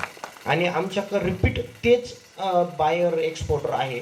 म्हणजे आमच्याकडं आपल्या भारत सरकारची एक संस्था रेकॉर्डवरती काम करते, ग्रेपनेट असेल, पोमोग्रानेट एक्सपोर्टवरती ग्रेपनेट सर्टिफिकेशन. तर आमचा MH कोड तो 2006चा आहे. तोच लायसन आत्तापर्यंत रिनो आहे. आणि त्याच्यावरती तुम्ही जर त्यांच्या वेबसाईटला टाकलं, माझे गेल्या वर्षी कुठलं औषध स्प्रे मारलं, त्याच्यात सॅम्पल किती डिटेक्ट झाला, तो कुठल्या मॉलला विकला, इंटरनॅशनल मार्केटमध्ये कुठं सेल केला, ही चेन आजपर्यंत 15 वर्ष रेकॉर्डमध्ये आहे. आणि तेच दरवर्षी माझी लायसन रिनो होत राहतं. मुलांनो, विशेषतः मला विद्यार्थ्यांना सांगायचं आहे, राहुल आत्ता जे बोलतोय ना, हे कदाचित शेतकऱ्यांना कळत असेल, कदाचित विद्यार्थ्यांना असं वाटत असेल की काय बोलतोय हा माणूस, आम्हाला काही कळत नाही आहे. पुढचे काही मिनटं राहुल तसाच तो बोलत राहणार आहे. मला असं वाटतं की तुम्ही फक्त याच्यातनं घ्यायचं हे की आत्ता तुमच्या पुस्तकामध्ये जे काही आहे ना, ती फक्त माहिती आहे आणि हे नॉलेज आहे. त्या माहितीचा उपयोग संपत्ती निर्माण करण्यासाठी कसा करायचा हे नॉलेज आहे. आणि हे फक्त तुम्ही शिकलात तरीसुद्धा आत्ता खूप आहे. त्यामुळे त्याची पुढची मुलाखत आणि त्याची पुढची उत्तरं ही थोडीशी लक्षपूर्वक आहे का. शेतकरी बंधूंना मला फक्त विचारायचं आहे, तुम्हाला कळतंय राहुल काय बोलतोय? ग्रेट. राहुल, आपण पुढचं जाऊया, ते म्हणजे ब्लोअर. एक ते तुम्ही तिकडे निर्माण केलं आहे. आपण पुढच्या स्लाईडकडे जाऊया. आता काय आहे? हां, आता मेजरली हा आमच्यापेक्षा ड्राय भाग आहे. म्हणजे आपण जर झाडं मी आल्या बघितलं तसं आपण आमच्याकडं ॲव्हरेज ह्युमिडिटी 50 ते 60 असते. 40 ते 45पर्यंत राहते ही नाईट, रात्रीची ह्युमिडिटी. आज इथं आली आत्ताची ही फिलिंग ह्युमिडिटी ही 25 आहे. आता सध्याला आपण ह्या क्लायमेटमध्ये आहे. हायड्रोमीटर मी गेले 10 वर्ष 3 टाईम हायड्रोमीटरने रीडिंग लिहित राहिलो, सकाळी, दुपार आणि संध्याकाळ, ह्युमिडिटी आणि टेम्परेचर. आज त्या एक गोष्टीमुळे मला असं का वातावरणातली ह्युमिडिटी 2 मिनटं चालू राहो. तर ती ह्युमिडिटी ही फिल झाल्यानंतर ऑलरेडी रीडिंग काय आहे ही आमची पाठ झाल्या. आज हवेमध्ये 25 ते 30% ह्युमिडिटी आहे. कोणी हायड्रोमीटर गुगलच्या नेटवरचं रीडिंग ॲक्च्युअल नसतात, कारण ते 400 किलोमीटर सॅटेलाईट रीडिंग असतात. हायड्रोमीटर हे ॲमेझॉनवरती 250 रुपयात मिळतं आणि प्रत्येक शेतकऱ्याक ते असणं गरजेचं आहे, ह्युमिडिटी आणि टेम्परेचर. आज आपण औषधाची इफिशियन्सी वाचवली का RO पाणी किंवा त्या केमिस्ट्रीची रचना पाहून त्या पद्धतीने आपण त्याचा वापर केला. पण औषध आपण स्प्रे करताना आपण आपले लेबर कामावर येतात 9-10 वाजता. आपण बॅटरी पंपा किंवा त्या पाठीवरच्या पंपात औषध टाकतो, स्प्रे मार. पण तो हा परफेक्ट टाईम नाही आहे. फक्त ती रचना म्हणजे 90% खर्च हा पेस्टिसाईड आणि फर्टिलायझरवरती. फॉर एक्झाम्पल कुठलंही काम आपलं पीक असेल तर 90% खर्च हा त्या औषधावरती होतो. आणि तो 90%, समजा फॉर एक्झाम्पल आमच्या द्राक्षाला कमीत कमी 1.5 लाख रुपये औषधाचा खर्च आहे, तर त्याच्यातला 90% म्हणजे जवळपास 1-1.25 लाख रुपये हा माझ्या औषधाचा खर्च आहे. आणि त्याच्यातली 30% औषध हे हवेत इव्हॉपरेट होतं, बाष्पीभवन होऊन जातं. म्हणजे 35 ते 40 हजाराचं औषध हे हवेत इव्हॉपरेट होतं आहे. 1 एकर मागं माझं गुणिले त्याला 25 एकर क्षेत्र हे कॅल्क्युलेट केलं जातं. फक्त ते खर्च वाचवण्यासाठी आपल्याला स्प्रे टायमिंग एक असं वाचन करता करता मला एक ह्या ह्युमिडिटी किंवा इव्हॉपरेट होत असताना ऑस्ट्रेलियन गव्हर्नमेंटचा एक रिसर्च पेपर मला सापडला, डेल्टा टी. म्हणजे आज आपल्यापेक्षा जास्त ड्राय भागतोय आणि तिथं गव्हर्नमेंटने त्यावेळेस रिसर्च केला आहे का हे औषध इव्हॉपरेट नाही झालं पाहिजे. हवेत पोल्युशन वाढतं किंवा या सगळ्याच गोष्टी किंवा खर्च वेस्ट होतो. एक औषध 3-3 हजार रुपयाला, स्पिनोसाईड सारखी बॉटल 3 हजार रुपयाला आहे आणि त्याच्यातली 30% म्हणजे 1000 ते 1200 रुपये वेस्टेज. याच्यासाठी डेल्टा टी गुगल जर केलं तर एक चार्ट मिळेल, किंवा NRC ग्रेट्सने ॲप पण डिझाईन केलं आहे, आम्ही त्यांना कळून त्याने ॲप पण केलं आहे. प्ले स्टोअरला डेल्टा टी एक ॲप आहे, त्याच्यात ह्युमिडिटी आणि टेम्परेचर रिडिंग द्यायच्या, तुमचा स्प्रे टायमिंग कळेल. 45 ह्युमिडिटी एक आयडल, आपल्याला बाकी रिडिंग देण्यात ठेवायची गरज नाही. 45 ह्युमिडिटी आणि 25 टेम्परेचर, हे औषध आलं का आम्ही स्प्रे मारतो. आणि 45 ह्युमिडिटी, आत्ता टेम्परेचर 28, 29, 30 पर्यंत जातं. संध्याकाळी 6 वाजता 7 वाजता तो 25 पर्यंत येतो आणि ह्युमिडिटी वाढत जाते. 25 टेम्परेचर आणि 45 ह्युमिडिटी हे रात्री आमच्याकडे 8 वाजता येतं. पण आमचे टोटल स्प्रे हे रात्रीचं असतात. म्हणजे ह्या एका रचनेवरती आमचा शेतीतला जवळपास 35% औषधाचा खर्च हा वाचला आहे. म्हणजे याच्यासाठी एक टायमिंग आहे का, ते थेंब आपण मारतो त्याच्यात नौजलपासून तुमच्या झाडापर्यंत टार्गेट आहे ते कीड, फळ, पान, हे 1.5 मीटर अंतर असतं. आणि या 1.5 मीटरमध्ये जर ह्युमिडिटीच नसेल, ते औषध पहिल्यांदा इव्हॅपोरेट होणार, काय 2-5% वाचेल, त्याच्यावर तुम्ही त्या किडीची, त्या रोगाची अपेक्षा करू शकतात. म्हणजे आज एकच प्रत्येक स्टुडंटनी, शेतकऱ्यांना, घरच्या आईवडिलांना एकच गोष्ट सांगितली का, डेल्टा टी पद्धतीने आपण औषध मारलं, संध्याकाळी दिवसभर मारायचं, संध्याकाळी 6-7 वाजता मारलं किंवा संध्याकाळी 6ला मारलं, तरी सुद्धा आपल्या औषधातली 35% आज खर्च हा आपला वाचणार आहे. आणि आपण कशा पद्धतीने खर्च वाचू शकतो, ही त्याच्यातलं एक उदाहरण आहे. याच्यासाठी डेल्टा टी हा एक आम्ही कन्सेप्ट वापरला आहे. पुढे जाऊया. आता ती झाली टेक्नॉलॉजी, डेल्टा टी पद्धत. पण आज हा ब्लोअर पाहिला, हा इटली देशातला इम्पोर्टेड ब्लोअर आहे. ही टेक्नॉलॉजी आपण इंजिनिअरिंगचे स्टुडंट नी वाचली असेल. BMW कार असेल किंवा इंटरनॅशनल लक्झरीज कार असेल, त्याच्या कलरसाठी इलेक्ट्रोस्टॅटिक्स स्प्रे सिस्टीम दिली जाते. म्हणजे त्या कलरला ही निगेटिव्ह चार्ज आयन करंट, आणि त्या गाडीला ऑलरेडी एक करंट दिला जातो पॉझिटिव्ह चार्ज, ते निगेटिव्ह पॉझिटिव्ह अट्रॅक्ट होऊन मॅग्नेटिक फील्ड तयार होती आणि ते त्या गाडीला कलर दिला जातो. ही त्याची टेक्नॉलॉजी आहे. 2007ला मी इटलीवरून 18 लाख रुपयाला इम्पोर्ट केलेला ब्लोअर आहे, बाय प्लेन. म्हणजे हा विमानाने भारतात 2च इन्स्ट्रुमेंट आलेले, एक माझ्या आई आणि एक माझे मित्र आहे नाशिकचे. भारतात 2च आजपर्यंत 2 आहेत, ते कोणी इम्पोर्ट केले नाही. हे इटली इम्पोर्टेड मार्टिगिनी ही कंपनी आहे आणि त्याची इम्पोर्ट आहे. याला इथल्या साईटला हे एअर ब्लास्ट टेक्नॉलॉजी काम करतात. याच्यात 1100 व्होल्टेज 0.1 मिली अँपिअर करंट असतो त्या थेंबाला. आणि इकडल्या साईडला साखळी आहे, त्या साखळीने तू जमिनीत पॉझिटिव्ह करंट दिला जातो, म्हणजे त्या झाडाला पॉझिटिव्ह चार्ज आयन करंट, थेंबाला निगेटिव्ह चार्ज आयन करंट. आणि प्रत्येक थेंब हा हवेत अट्रॅक्ट केला जातो, मॅग्नेटिक फील्ड तयार होती आणि त्या थेंबामध्ये ही औषधाची अट्रॅक्ट होतो. कुठंही इव्हॅपोरेशन नाही, औषध वेस्टेज नाही, आणि प्रॉपर एकरी फक्त 80 लिटर पाणीच मारलं जातं. म्हणजे इथं अजून 30% औषधाची खर्च बचत आम्ही ह्या टेक्नॉलॉजी केली आणि ते आजपर्यंत ही आम्ही वापरतो. ह्या नवीन नवीन टेक्नॉलॉजीचा वापर करून शेतीतला खर्च कमी, औषधाची इफिशियन्सी, ह्या गोष्टी आम्ही त्याच्यावरती काम केलं. आजपर्यंत भारतात कुठल्याच कंपनीने ही टेक्नॉलॉजी डेव्हलप केली नाही. आजही इटलीवरून इम्पोर्टच करावं लागते. गेले 17-18 वर्ष भारतात वापरली जाते, पण आजवर त्याच्यावरती तयार केलं नाही कुठल्याच कंपनीने. मला असं वाटतं की विद्यार्थ्यांना आपण आव्हान देऊया की आज जेवढे इंजिनिअरिंग स्टुडंट्स बसलेत, त्यातल्या कोणीतरी एकाने हे भारतीय बनावटीचं इंजिन आपण बनवलं पाहिजे मशीन. पुढे जाऊया. राहुल, तुम्ही निघोजमध्ये राहता, पारनेर तालुका, अहिल्यानगर. आणि राहुल रसाळ्यांनी 12 देश त्यांचे फिरून झालेले आहेत. दरवर्षी ते एका नव्या देशामध्ये जातात आणि त्या देशामध्ये आत्ता शेतीमध्ये नवं काय चाललंय हे ते पाहतात. थोडंसं सांगा याबद्दल. आता मेजरली इंटरनॅशनल सिम्पोजियम दरवर्षी जगात एक तयार, म्हणजे दरवर्षी जगात असतात. आत्ता डाळिंबाचं साऊथ आफ्रिकेमध्ये झालं, त्याचे म्हणजे तो एक युनिव्हर्सिटीत असल्यामुळे तिथं प्रॅक्टिकल फील्ड बघण्याजोगं नव्हतं, म्हणून त्याला मी अवॉइड केलं. तर ही 2012ला तिथलं ॲग्रिकल्चर एक्झिबिशन, मी ती वेदर स्टेशन आणलं आहे, तर ते वेदर स्टेशन ह्या एक्झिबिशनमधून 2012ला आणलं. त्यावेळेस त्याची प्राईज होती 12,000 रुपये फक्त. म्हणजे एवढ्या कमी कॉस्ट भारतात जर आपण वेदर स्टेशन बघायला गेलं तर 1 लाख 1.5 लाख एवढे हायर कॉस्टिंग, त्याचे पॅरामीटर्स माहीत नाही, त्याची रचना डिझाईन माहीत नाही, या सगळ्या गोष्टीला आपल्याला त्यावेळेस अडचणी यायच्या.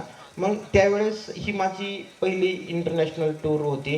ही स्टडी टूर म्हणलं जातं. गेले 22 दिवस मी त्या इस्रायलमध्ये होतो. तिथली एक्झिबिशन नंतर तिथल्या म्हणजे डाळिंब असेल, बाकीचे क्रॉपवरती ड्रिप सिस्टीम कशी काम करते आणि टेक्नॉलॉजीज कशा डेव्हलप केल्या जातात त्याच्यावरती मी तिथल्या शेतकऱ्यांशीच कॉन्टॅक्ट करून तिथं थांबलो. आणि आज त्याच्यानंतर पेरू, चिली, स्पेन, ब्राझील, त्याच्यानंतर साऊथ आफ्रिका, ह्या प्रत्येक द्राक्ष, आता जे मेजर द्राक्ष आणि डाळिंब हे 2 क्रॉपवरती सगळ्यात जास्त मी काम पाहिलं. ब्राझीलमध्ये साहिवाल गिर गाई ह्या भरपूर आहे आपल्या भारतातून नेलेल्या, त्या बघण्यासाठी जवळपास 17 दिवस होतो. त्याच्यानंतर पपईचं उत्पन्न हे ब्राझीलमध्ये बऱ्यापैकी घेतलं जातं, ती बघण्यासाठी एक 8 दिवस होतो. म्हणजे आज प्रत्येक इंटरनॅशनल लेवलला हायर यील्ड त्याच्यातलं टेक्नॉलॉजीज हे पाहण्यासाठी दरवर्षी नवीन क्रॉप आणि नवीन टेक्नॉलॉजीसाठी जगात तो सगळ्यात जास्त एक्सपोर्ट कंट्रीज कुठला आहे हा सर्च केला जातो. 6 महिने त्या देशाची भौगोलिक परिस्थितीचा अभ्यास केला जातो. त्यांचं सूर्यप्रकाश किती किती लक्स लाईट आहे. आज जर आपण गुगलवरती जर पाहिलं तर साऊथ अमेरिकेतला पेरू देश आहे, हा डेझर्ट आहे, आजपर्यंत तिथं कधी पाऊस पडला नाही असाच देश आहे. पण जगात या 10 वर्षात सगळ्यात जास्त फळ एक्सपोर्टमध्ये 1 नंबर देश आहे तो. म्हणजे सगळ्या देशाला मागं टाकलं, चिली, ब्राझील या सगळ्या देशांना मागं टाकून आज पेरू कंट्रीत जगात 1 नंबरला आहे. आणि तो बघण्यासाठी तिथं सूर्यप्रकाश म्हणजे जर पाहिलं तर आज लक्स सेन्सरचा वापर कसा केला जातो, तर तिथं 2 लाख लक्स सूर्यप्रकाश त्या देशामध्ये आहे. म्हणून तिथं भौगोलिक क्लायमेट मेंटेन झाल्यामुळे हायर यील्ड मिळतं आणि त्या एक्सपोर्टमध्ये ते काम केलं जातं. म्हणजे दरवर्षी स्टडी टूर एक फिक्स असते आणि स्वखर्चाने आजपर्यंत कुठल्याही गव्हर्मेंट किंवा कुठलंही ॲप्लिकेशन मी आज टाकलं नाही आहे. आणि स्वखर्चाने जवळपास एकासाठी 3 ते 4 लाख रुपये खर्च राहतो. हे दरवर्षी माझे रुटीन असते. पुढे जाऊया. आज ही सबसर्फेस ड्रीप आहे. सबसर्फेस म्हणजे 2 ओळीच्या मध्ये आपण जर पाहिलं एखाद्या पिकाला जर आपण पाणी जर दिलं त्याचं उत्पन्न 30 ते 35% वाढतं. पण आमच्याकडं पाणीच ऑलरेडी कमी आहे.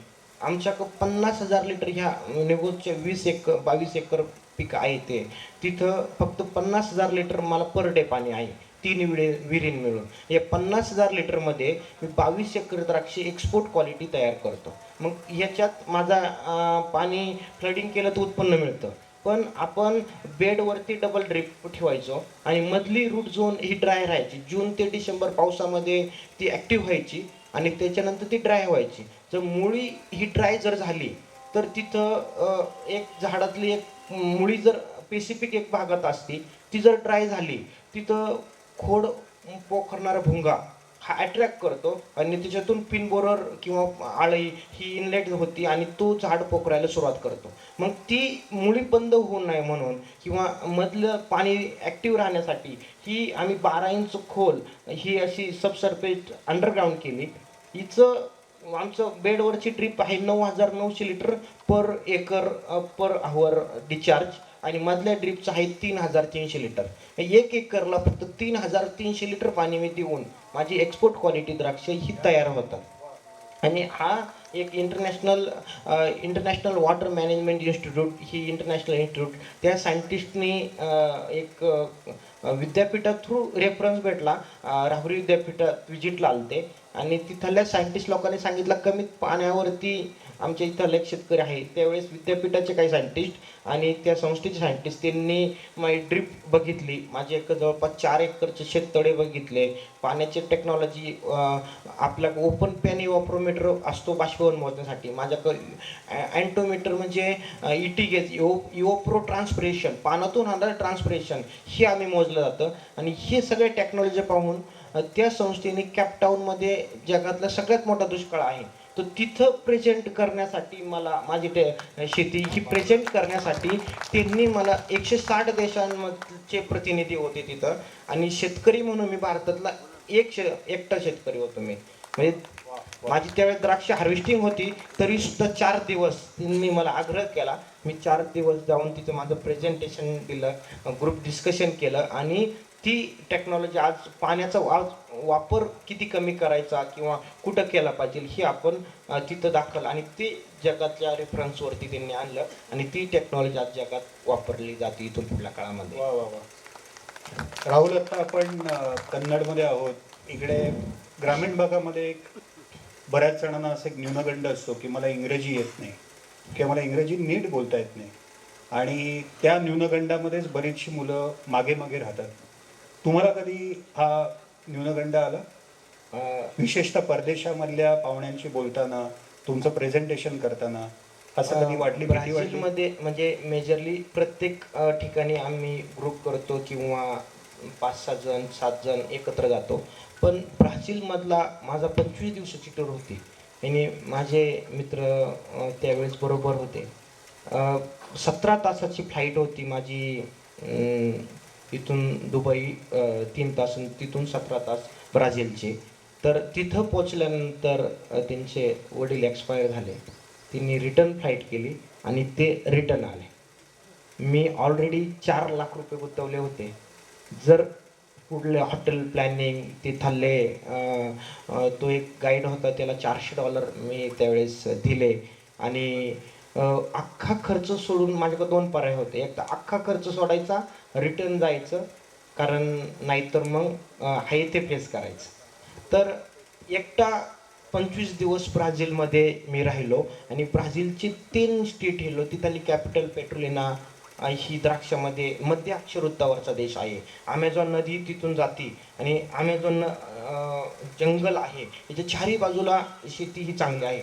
ती ॲमेझॉन जंगलाच्या पूर्वेला पेट्रोलिना ही तर द्राक्ष जगात मध्य अक्षरवृत्तावरचा देश, तिथं द्राक्ष सगळ्यात जास्त होतात. आणि तिथून 9,000 किलोमीटर दक्षिणेला उबेराबा हा एक स्टेट आहे.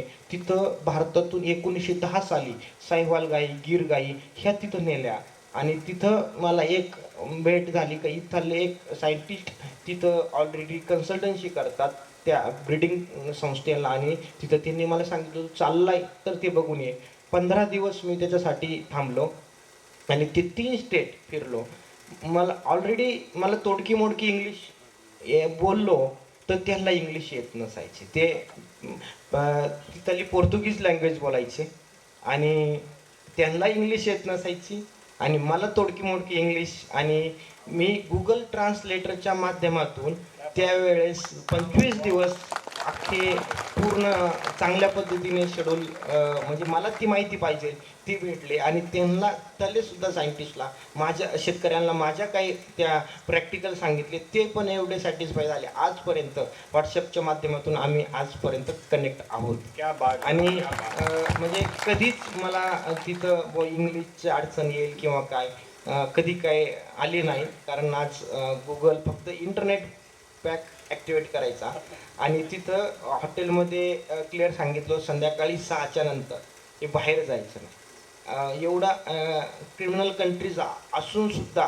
तिथं एकटा रिटर्न आलो. मी रिटर्न आल्यानंतर त्यांना कळलं, माझे काही नाशिकच्या मित्रांनी, हा रिटर्न आलाय का बघण्यासाठी माझ्या घरी आला. म्हणजे असे बरेचसे किस्से तिथं बघायला भेटले. असं म्हणजे आपल्यामधला आत्मविश्वास, आपल्यामधलं ज्ञान हे जर असेल, आणि क्युरिओसिटी, कुतूहल ते जर असेल, तर भाषेची अडचण येत नाही. क्या बात. पुढे जाऊया. आता मी मगाशी सांगितलं का आपल्याकडं सोडियम क्लोराईड ह्या सगळ्या गोष्टी आपण बघतो, हे मोजायच्या कशा? मी पुण्याला प्रत्येक वेळेस सॅम्पल काढणं आणि नेणं एखाद्या लॅबोरेटरीला, आणि तो लॅबोरेटरी ऑलरेडी खरंच तेवढा ॲनालिसिस करतो का याचीच श्युरिटी नाही. आता हे थोडं हळूहळू सांगा सगळं. Yes sir. आता प्रत्येक वेळेस ती माती तपासायला देणं, पाणी तपासायला देणं हे शक्य नाही, किंवा मला शेत सोडणं शक्य नाही. मग हा आपण पहिला मीटर पाहतो, हा EC मीटर, इलेक्ट्रॉन कंडक्टिव्हिटी, त्याच्यात सोडियम मोजला जातं, आणि दुसरा मीटर आहे तो pH. आपल्याला pH जर जमिनीचा काढायचा आहे तर त्याच्यात फिल्टर पेपरने पाण्यावर डिस्टिल वॉटर टाकून ती माती टाकून त्याची प्रोसेस आहे ती बरीचशी चेक करायची आणि मग आपल्याला ते रिपोर्ट येतो. तर तो फक्त पाण्यामध्ये आपलं तिथं फर्टिलायझर पडतं तिथं फक्त प्रोब आपण त्याच्यात घालायचा तर तिथं आपल्याला EC ऑलरेडी 1-5 सेकंदात आपल्याला त्याच्यातला EC आणि pH हा कळतो. आम्ही खतं दिली जातात.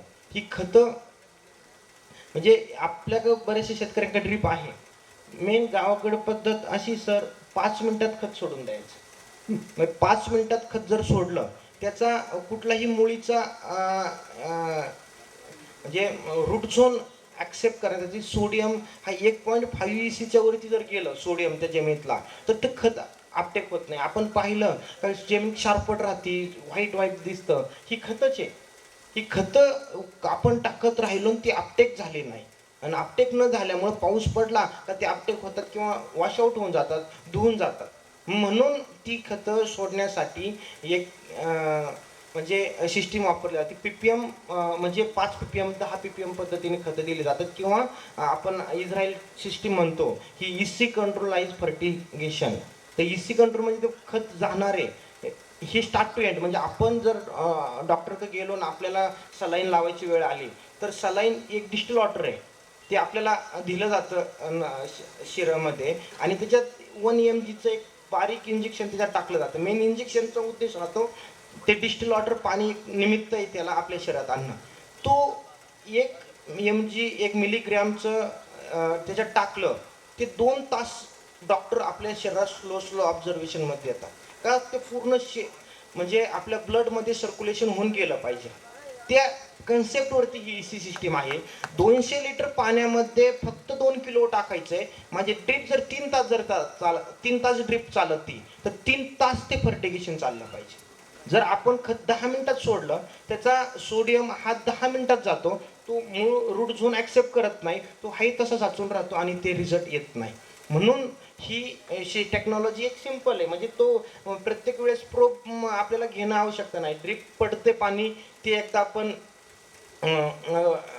आपण पाणी आपल्या सायन्सच्या लॅबोरेटरीमध्ये EC pH राहतात तिथं आणून चेक करून नेलं तरीसुद्धा आपल्याला त्या गोष्टीचा 100% फायदा होतो. आणि ह्या EC टेक्नॉलॉजी असेल एक सिंपल दिसणाऱ्या गोष्टीवरती आपण ह्याचा यूज करू. ही जी सगळी तुम्ही टूल्स दाखवताय ही सगळी आपल्या इकडे अवेलेबल आहेत भारतामध्ये?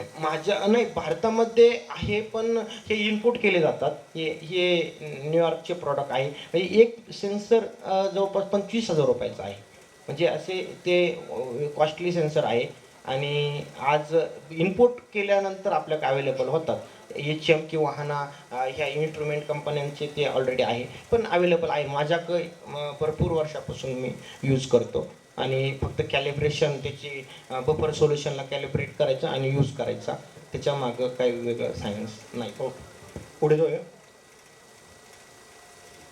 हां आता याच्यात तो लक्स सेन्सर मी सांगितलं का ब्राझीलमध्ये ब्राझीलची कॅपिटल तिथं द्राक्ष चांगल्या पद्धती होतं मध्य अक्षरवृत्त किंवा तिथं सूर्यकिरण स्ट्रेट पडतात 12 महिने एकसारखं सूर्यप्रकाश पडतो 2 लाख लक्स लाईट. आता आपण हे मध्य अक्षरवृत्ताच्या 4000 किलोमीटर उत्तरेला आहे. आपल्याकडं सूर्यप्रकाश हा तिरका पडतो. म्हणजे आज जर पाहिलं डाळिंबाची जर शेतकरी असेल जर त्यांनी सप्टेंबरला जर बहार पकडला फक्त दक्षिण साईडनेच डाळिंबाची सेटिंग होती उत्तर साईडला सेटिंगच होत नाही कारण त्याला सूर्यप्रकाशच भेटला नसतो. मग हे उष्णकटिबंधातली पिकं असेल किंवा हे असेल तिथं सूर्यप्रकाश पडतो तिथंच माल लागतो. मग त्याची ऑलरेडी लक्स लाईट किती पाहिजे त्याच्या असे बरेचसे रिसर्च पेपर प्रत्येक पिकासाठी दिलेला आहे का आम्हाला ह्या पिकासाठी 1.5 लाख लक्स पाहिजे 1,80,000 लक्स पाहिजे. म्हणजे आपण मध्य अक्षरवृत्ताचे देश सोडता म्हणजे चिली पेरू ब्राझील हे देश सोडता तिथं वर्षात 2दा द्राक्ष येतात आणि आपल्याकडं वर्षात एकदाच येतात का प्रकाश संश्लेषण ही डबल आहे. माझ्याकडं 60,000 लक्स लाईट एवढीच लाईट आहे आणि त्याचा वापर आता ह्या अशा पद्धतीने केला. त्याच्याबरोबर ब्रिक सेन्सर आहे. इकडल्या हातामध्ये humidity temperature due point lux light ह्या डिग्री डेज ह्या सगळ्या कॅल्क्युलेशन केले जातात त्या पलीकडल्या सेन्सरमध्ये. अशा पद्धती सगळे सेन्सरचा यूज करून आपण शेती त्याच्यामधल्या रचना बसवलेल्या आहे. आणि तुम्ही त्या दिवशी जे सांगत होतात की ते लक्स लाईट तो सूर्य आणू शकत नाही, तर त्याबद्दल सांगा. आता आज जर आपण ब्राझीलच्या व्हरायटीज आणल्या किंवा इंटरनॅशनल व्हरायटीज आहे ह्या आपण वापरू समजा इकडे आणू शकत नाही, तर आज तिथं द्राक्ष घड असतो, घड हा छाटल्यानंतर 6व्या पानावर येतो. 6व्या पानाच्या पुढं त्यांची 10 पानं असतात, मग एका काडीला 16 पानं असतात. तर तिथलं सूर्यकिरण आहे ते तर आपण आणू शकत नाही, पण ती क्वालिटी, त्याची साईज, डायमीटर, उत्पन्न हे जर वाढवण्यासाठी मला त्यांच्या मला 40 पानाची आवश्यकता आहे. हे द्राक्षाच्या घड आहे त्या घडाच्या पुढे जर 40 पानं असेल तर माझी ती साईज तेवढी 20 mm 22 mm होऊ शकतो. म्हणजे ही आम्ही त्याच्याबरोबर या रचना चेंज केल्या, त्याचं डिस्टन्स आम्ही जास्त केला, मग 2 ओळीतलं अंतर वाढवलं, कारण आपल्या नंबर ऑफ पानांची संख्या वाढवायची, 2 ओलांड्यातले अंतर वाढवले. ह्या अशा पद्धतीने आम्ही रचना चेंज करत गेलो आणि आमच्या शेतीतल्या व्हरायटीचे अंतर हे आम्ही प्रॅक्टिकल केले आहे. पुढे जाऊया. पुढे जाऊया. आता हे माझं इस्रायलवरून आलेलं हे वेदर स्टेशन आहे. याची फक्त $300 प्राईस आहे, म्हणजे आज 27 ते 30 हजार रुपये प्राईस आहे याची. आज जर वेदर स्टेशन प्रत्येक शेतकऱ्याचं असणं आवश्यकता आहे. त्या शेतकऱ्याकडं 5 एकर कमीत कमी जमीन आहे. माझं तर म्हणे 1 एकरवाला पण वापर करू शकतो, कारण आज जर आपण पाहिलं तर प्रत्येक घरात 40 ते 50 हजाराच्या खाली कुठला मोबाईल नाही, आणि असे घरात 4 मोबाईल आहे. हे 2 लाखाचे मोबाईल वापरायचे आणि आज गव्हर्नमेंटला आम्हाला 1 लाखाचं वेदर स्टेशन द्या म्हणजे ही मागणी करायची, ही पूर्ण चुकीची आहे. त्याच्यामुळं ऑलरेडी 1 मोबाईल वापरतोय आणि याचं आपलं उत्पन्न अख्खं आहे, तर त्याच्यासाठी 30-40 हजार वेदर स्टेशनला घालणं हे काही चुकीचे नाही आहे. तर तरी पण समजा ह्या आमच्या वेदर स्टेशनची विजिबिलिटी 9 किलोमीटरपर्यंत आहे. 9 किलोमीटरपर्यंत तेवढे शेतकरी येतात, ते त्याचा वापर यूज करतात. याच्यात जर तुम्ही पाहिलं इकडं 32,800 लक्स लाईट आहे, UV इंडेक्स आहे. त्याच्यानंतर पावसाची डेन्सिटी, इथं पावसाचे कॉलम पाहतात, इव्हेंट, हवरली, वीकली, मंथली आणि इयरली. 121 mm होता आमचा पाऊस इथं, आणि हवरली म्हणजे डेन्सिटी, पावसाचं स्पीड किती होतं. जर पावसाचं स्पीड एका तासामध्ये जर 100 mm असेल, 80 mm असेल, तर जमिनीतले फायदेशीर न्यूट्रिशन सुद्धा धुवून जातात. पण जर तिथं न्यूट्रिशन धुवून गेले, आमची मुरमड खडकाळ जमीन आहे, तर आम्हाला पाऊस उघडून गेल्यानंतर सॉईल ॲप्लिकेशन फर्टिलायझरचा वापर करावा लागतो, का ती जी झाली ती पुन्हा भरून काढण्यासाठी आम्हाला त्या डेन्सिटीवरती आम्हाला लक्षात येतं, आमच्याकडे पाऊस जास्त झाला, आम्हाला न्यूट्रिशन वॉशआउट होऊन गेले, आम्हाला न्यूट्रिशनचा वापर पुन्हा वाढवायचा आहे. त्याच्यानंतर टेम्परेचर असेल, इनडोअर टेम्परेचर, आउटडोअर ह्युमिडिटी. टेम्परेचरचा याच्यात एक ग्राफ आहे, त्याचा माझा फोटो त्यात आला नाही. आता आमच्याकडं रात्रीची टेम्परेचर ही रात्रीचं 11-10च्या आसपास जातं आणि दिवसाचं 31 जातं. हा 20 डिग्रीचा डिफरन्स आहे. हा प्रत्येक झाडाला अबायोटिक ट्रेस निर्माण करतो.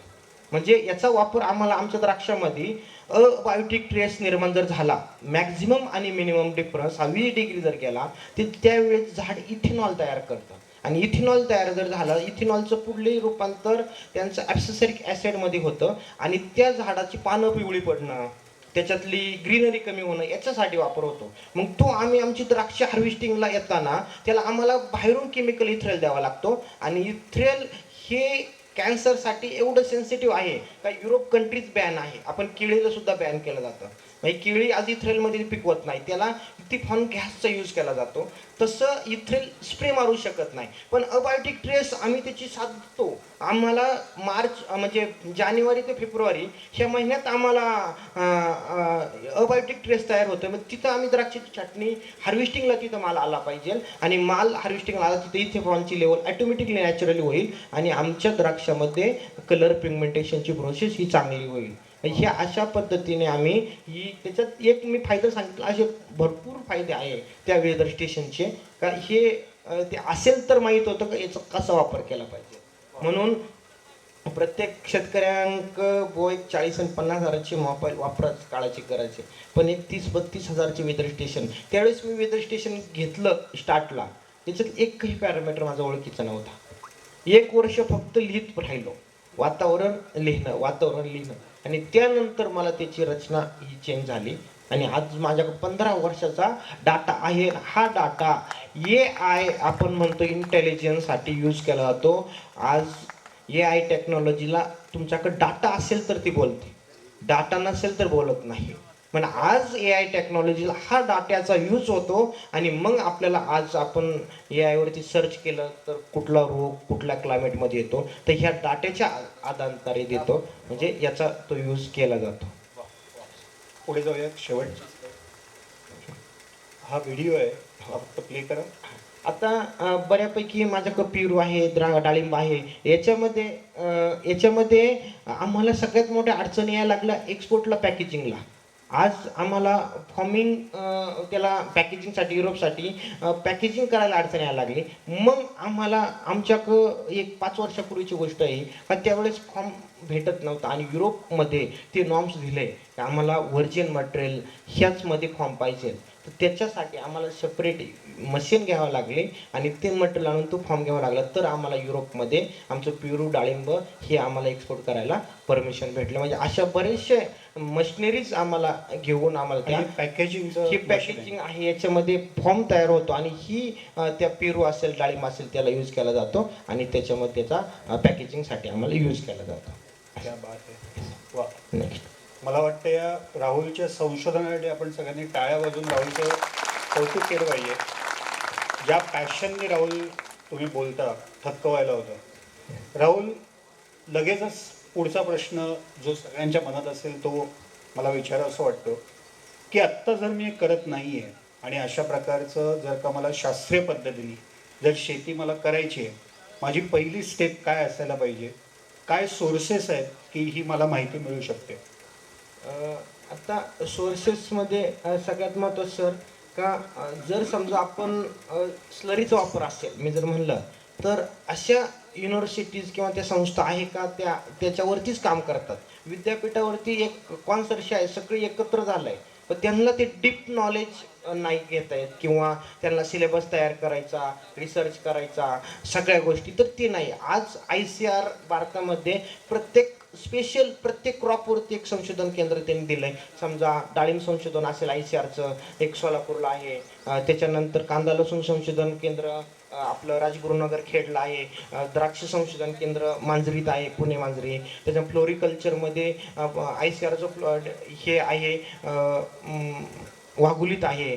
म्हणजे आपल्या एक 300 ते 400 किलोमीटरला जवळपास भारतातले 8 ते 9 संशोधन केंद्र आहे का, त्याचा वापर आज गुजरात, राजस्थान, तिथली लोक इथं येतात, 8-8 दिवस राहतात, आणि तो त्यांचा अभ्यासासाठी जातात.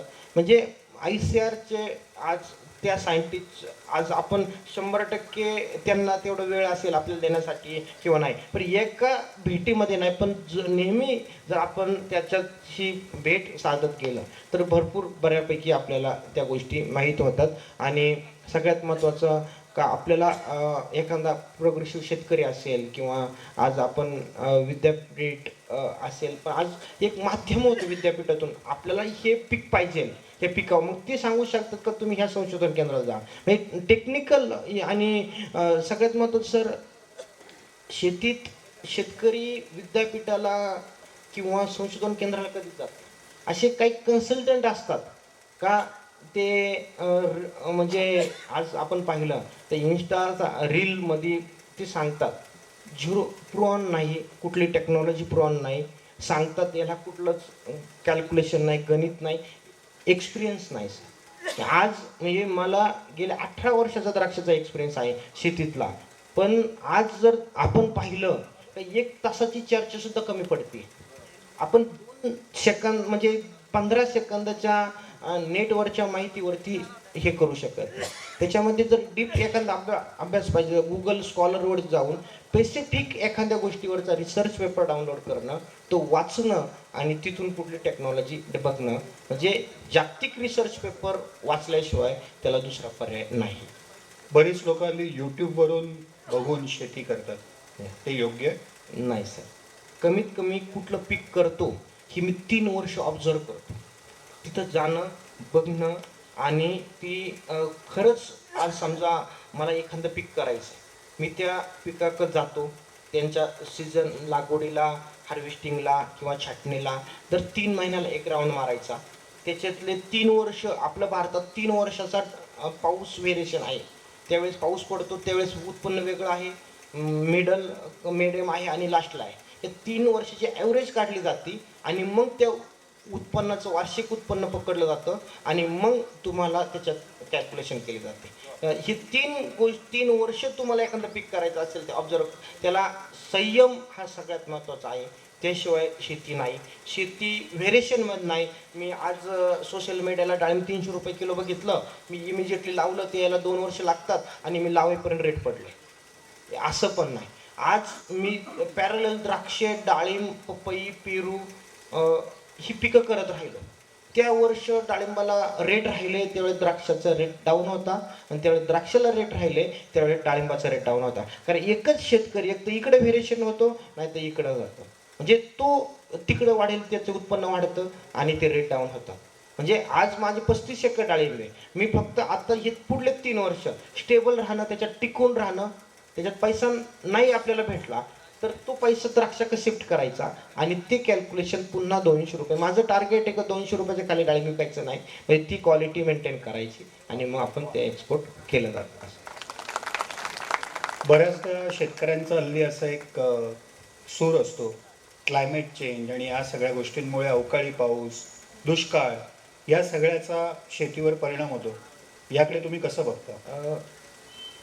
आपलं 26/11/2023ला माझी पपई 35 रुपये किलोची हार्वेस्टिंग चालू होती नोव्हेंबरमध्ये. त्यावेळेस द्राक्ष डाळिंब हार्वेस्टिंगला 1.5 महिना वेळ होता आणि पपई 35 रुपये किलोने मी जागेवर व्यापारी वेटिंगला राहायचे.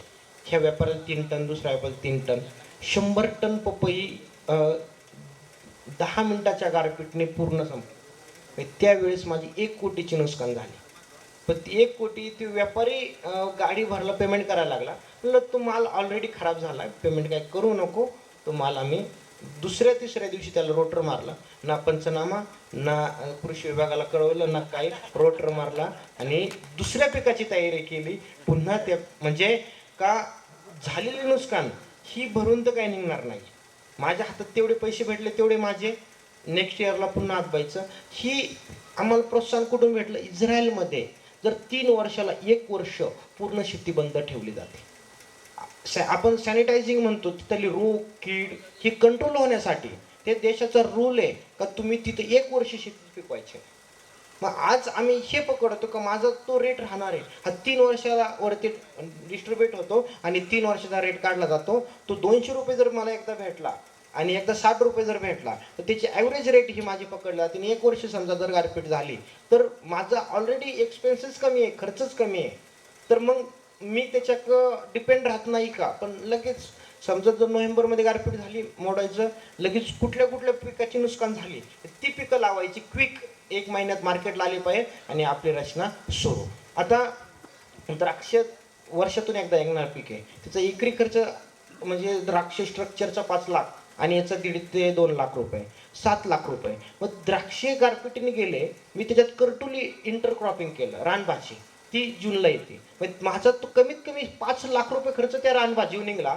नेक्स्ट पीक आलं द्राक्ष, हे माझं कंटिन्यू आज 6 वर्ष झालं माझे द्राक्षाने करटुली इंटरक्रॉपिंग आहे. आणि सह्याद्री FPO फार्मर प्रोड्युसर आज त्यांनी त्यांच्या डायरेक्टरला ती तेवढी द्राक्ष बागात आहे का त्यांनी प्रयोग तत्वावरती ती करटुली प्लस द्राक्षे ही इंटरक्रॉपिंग त्यांनी सुरू केली आपला सिद्धांत पाहून. आणि तिथं हायर कॉस्टली क्रॉप आहे, तिथं आपले नुकसान होते, तिथं इंटरक्रॉपिंग सिस्टीम करून आज तो खर्च कसा आपण डिव्हाइड करू शकतो याच्यावरती काम केलं आहे.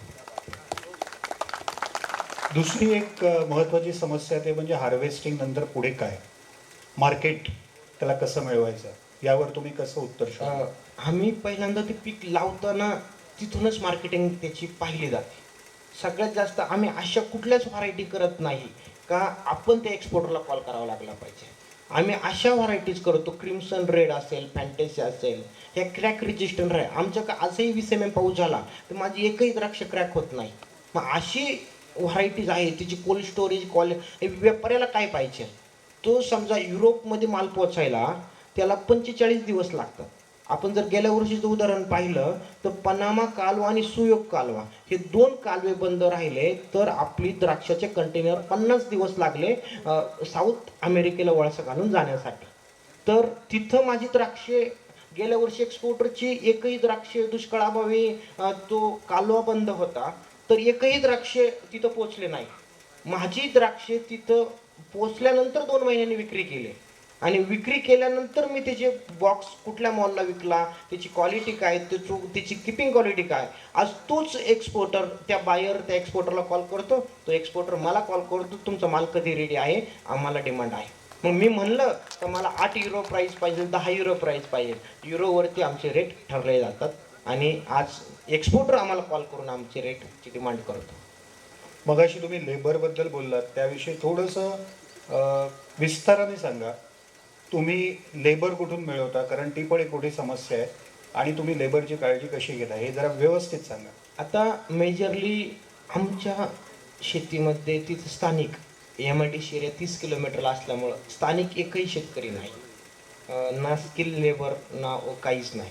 तर मेजरली ही सापुतारा आपण नाशिकपासून गुजरात बॉर्डरवर जंगल आहे, इथं आदिवासी लोक म्हणजे आम्ही तिथून गेले 15 वर्षापासून आमच्याकडं त्यांना वळण पडलं आहे आणि त्यांच्यापासून राहण्यापासून लेबर क्वार्टर्स त्यांना राहण्याची उत्तम सोय म्हणजे चांगलं वॉशरूम स्टँडर्ड, त्याच्यानंतर त्यांची राहणे म्हणजे सगळ्याच सुविधा. आपण एक इंडस्ट्रियल व्यक्ती एखाद्या कंपनीमध्ये चांगल्या पद्धतीने राहतो ती सुविधा आम्ही शेतावरती देतो. सगळ्यात महत्त्वाच्या अडचणी त्यांना त्या याच्या का त्यांची मुलांची शिक्षणाची अडचण यायच्या. आम्ही आमच्या 20 एकर शेतामध्ये 5 गुंठ जिल्हा परिषदला शाळेला आम्ही डोनेशन दिली, 20 गुंठे जागा, आणि तिथं शाळेला आम्ही जिल्हा परिषद शाळेला दिली आणि तिथं आम्ही शाळा आमच्या जागेमध्ये दिल्यानंतर आज माझे स्थानिक लेबर पूर्ण त्यांचे शिक्षण 4थी पर्यंत तिथं होतं आणि 4थी नंतरचं त्यांना 3 किलोमीटर सायकलवर जावं लागतं. त्यांना लागणाऱ्या सायकल्स, त्याच्यानंतर शाळेचा खर्च हा सगळा मी माझ्या वैयक्तिक स्वतः केला जातो आणि वर्षभर तो लेबर आमच्या तिथं राहतो. ते सिजनेबल लेबर नाही, कारण त्यामुळं त्यांना चांगल्या पद्धतीने आज रिस्पॉन्स बसतो आणि आज गेले 15 वर्ष तेच लेबर आपल्या तिथं आहे. चिठ्ठी वाचायची पण गरज नाही आहे, मला माहिती आहे काय असेल ते. पण राहुल रसाळ जेव्हा समोर बसतात त्यावेळेला प्रश्नावर प्रश्न येतात. मी प्रेक्षकांच्या प्रश्नाकडे येणार आहे, त्यामुळे ज्यांना विचारायचं आहे त्यांनी तयार राहावं. राहुल, आत्ता तुम्ही हे सगळे सांगताय आणि हे ऐकायला खूप छान वाटतंय, पण ह्या मधल्या काळामध्ये तुम्हाला अनेकदा अपयश पण आलं असेल, फेल्युअर्स आले असतील, काही प्रयोग फसले असतील. त्या फेल्युअरचा किंवा तो काय काळ होता की ज्याच्यामध्ये फेल्युअर होतं, त्याचा सामना कसा करता? आता मेजर मी द्राक्ष लावायला लावलो, आज घरच्यांनी म्हणजे एक तर कधीच मला विचारलं नाही तू कुठलं पीक करणार आहे, कधी करणार आहे, कारण ऑलरेडी त्यांना त्यांचं कॅल्क्युलेशन माहीत होतं का आपल्याला याच्यातून एकरी 5 लाख रुपये हा भेटणारच आहे. पण मी त्यावेळेस व्हरायटी लावली क्रिम्सन सीडलेस, तर ती व्हरायटी नवीन लागवड केली, 1 टाईम 15 एकर आणि 15 एकर पहिल्या वर्षी माल आला नाही. त्याचा अख्खा खर्च तो माझा जवळपास 30 लाख रुपये खर्च हा माझा त्या वर्षीचा लॉस मला भरावा लागला. पण त्याच्यासाठी मी वांगी, टोमॅटो, ढोबळी मिरची, भेंडी ही सगळी पिकं लगेच इमिजिएटली केली आणि तो 30 लाख तर भरलाच, पण इतर 50-60 लाख रुपये आम्ही त्याच्यात ॲडिशनल वाढवले. मग तिथं माझं टायमिंग होतं फक्त रात्री 11-11:30 वाजेपर्यंत काम करायचं, सकाळी अर्ली मॉर्निंग 5 वाजेपर्यंत. मग करेक्ट 1 वर्ष. तर ती नुकसान भरवण्यासाठी मला एवढ्या वेळेस, कारण काय होतं ऑलरेडी त्यावेळेस क्षेत्र वाढवतो त्यावेळेस त्याचं फर्टिगेशन, रात्रीचं लाईट, पाणी, खतं, औषधं हे सगळंच वाढलं आणि त्या वर्षी मी त्या चुका दुरुस्त केल्या. पुन्हा नेक्स्ट इयरला पुन्हा माल कमी आला.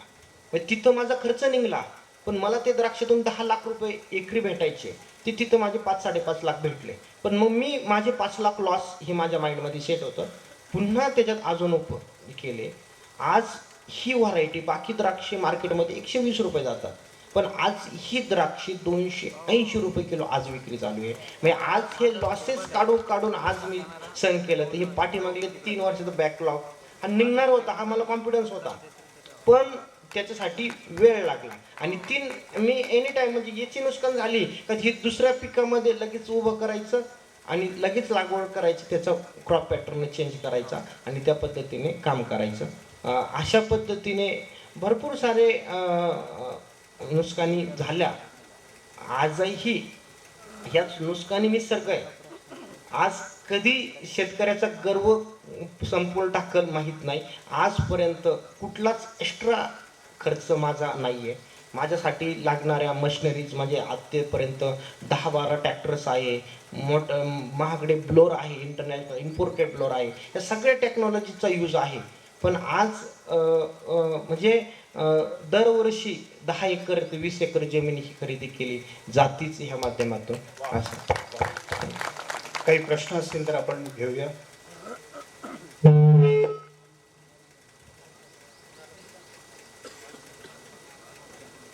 प्रश्न असतील तरी पुढे यावं आणि आपले प्रश्न विचारावेत लवकरात लवकर. प्रश्न विचारणाऱ्यांना विनंती आहे की आपण आपला परिचय द्यायचा आणि एका वाक्यात प्रश्न विचारायचा.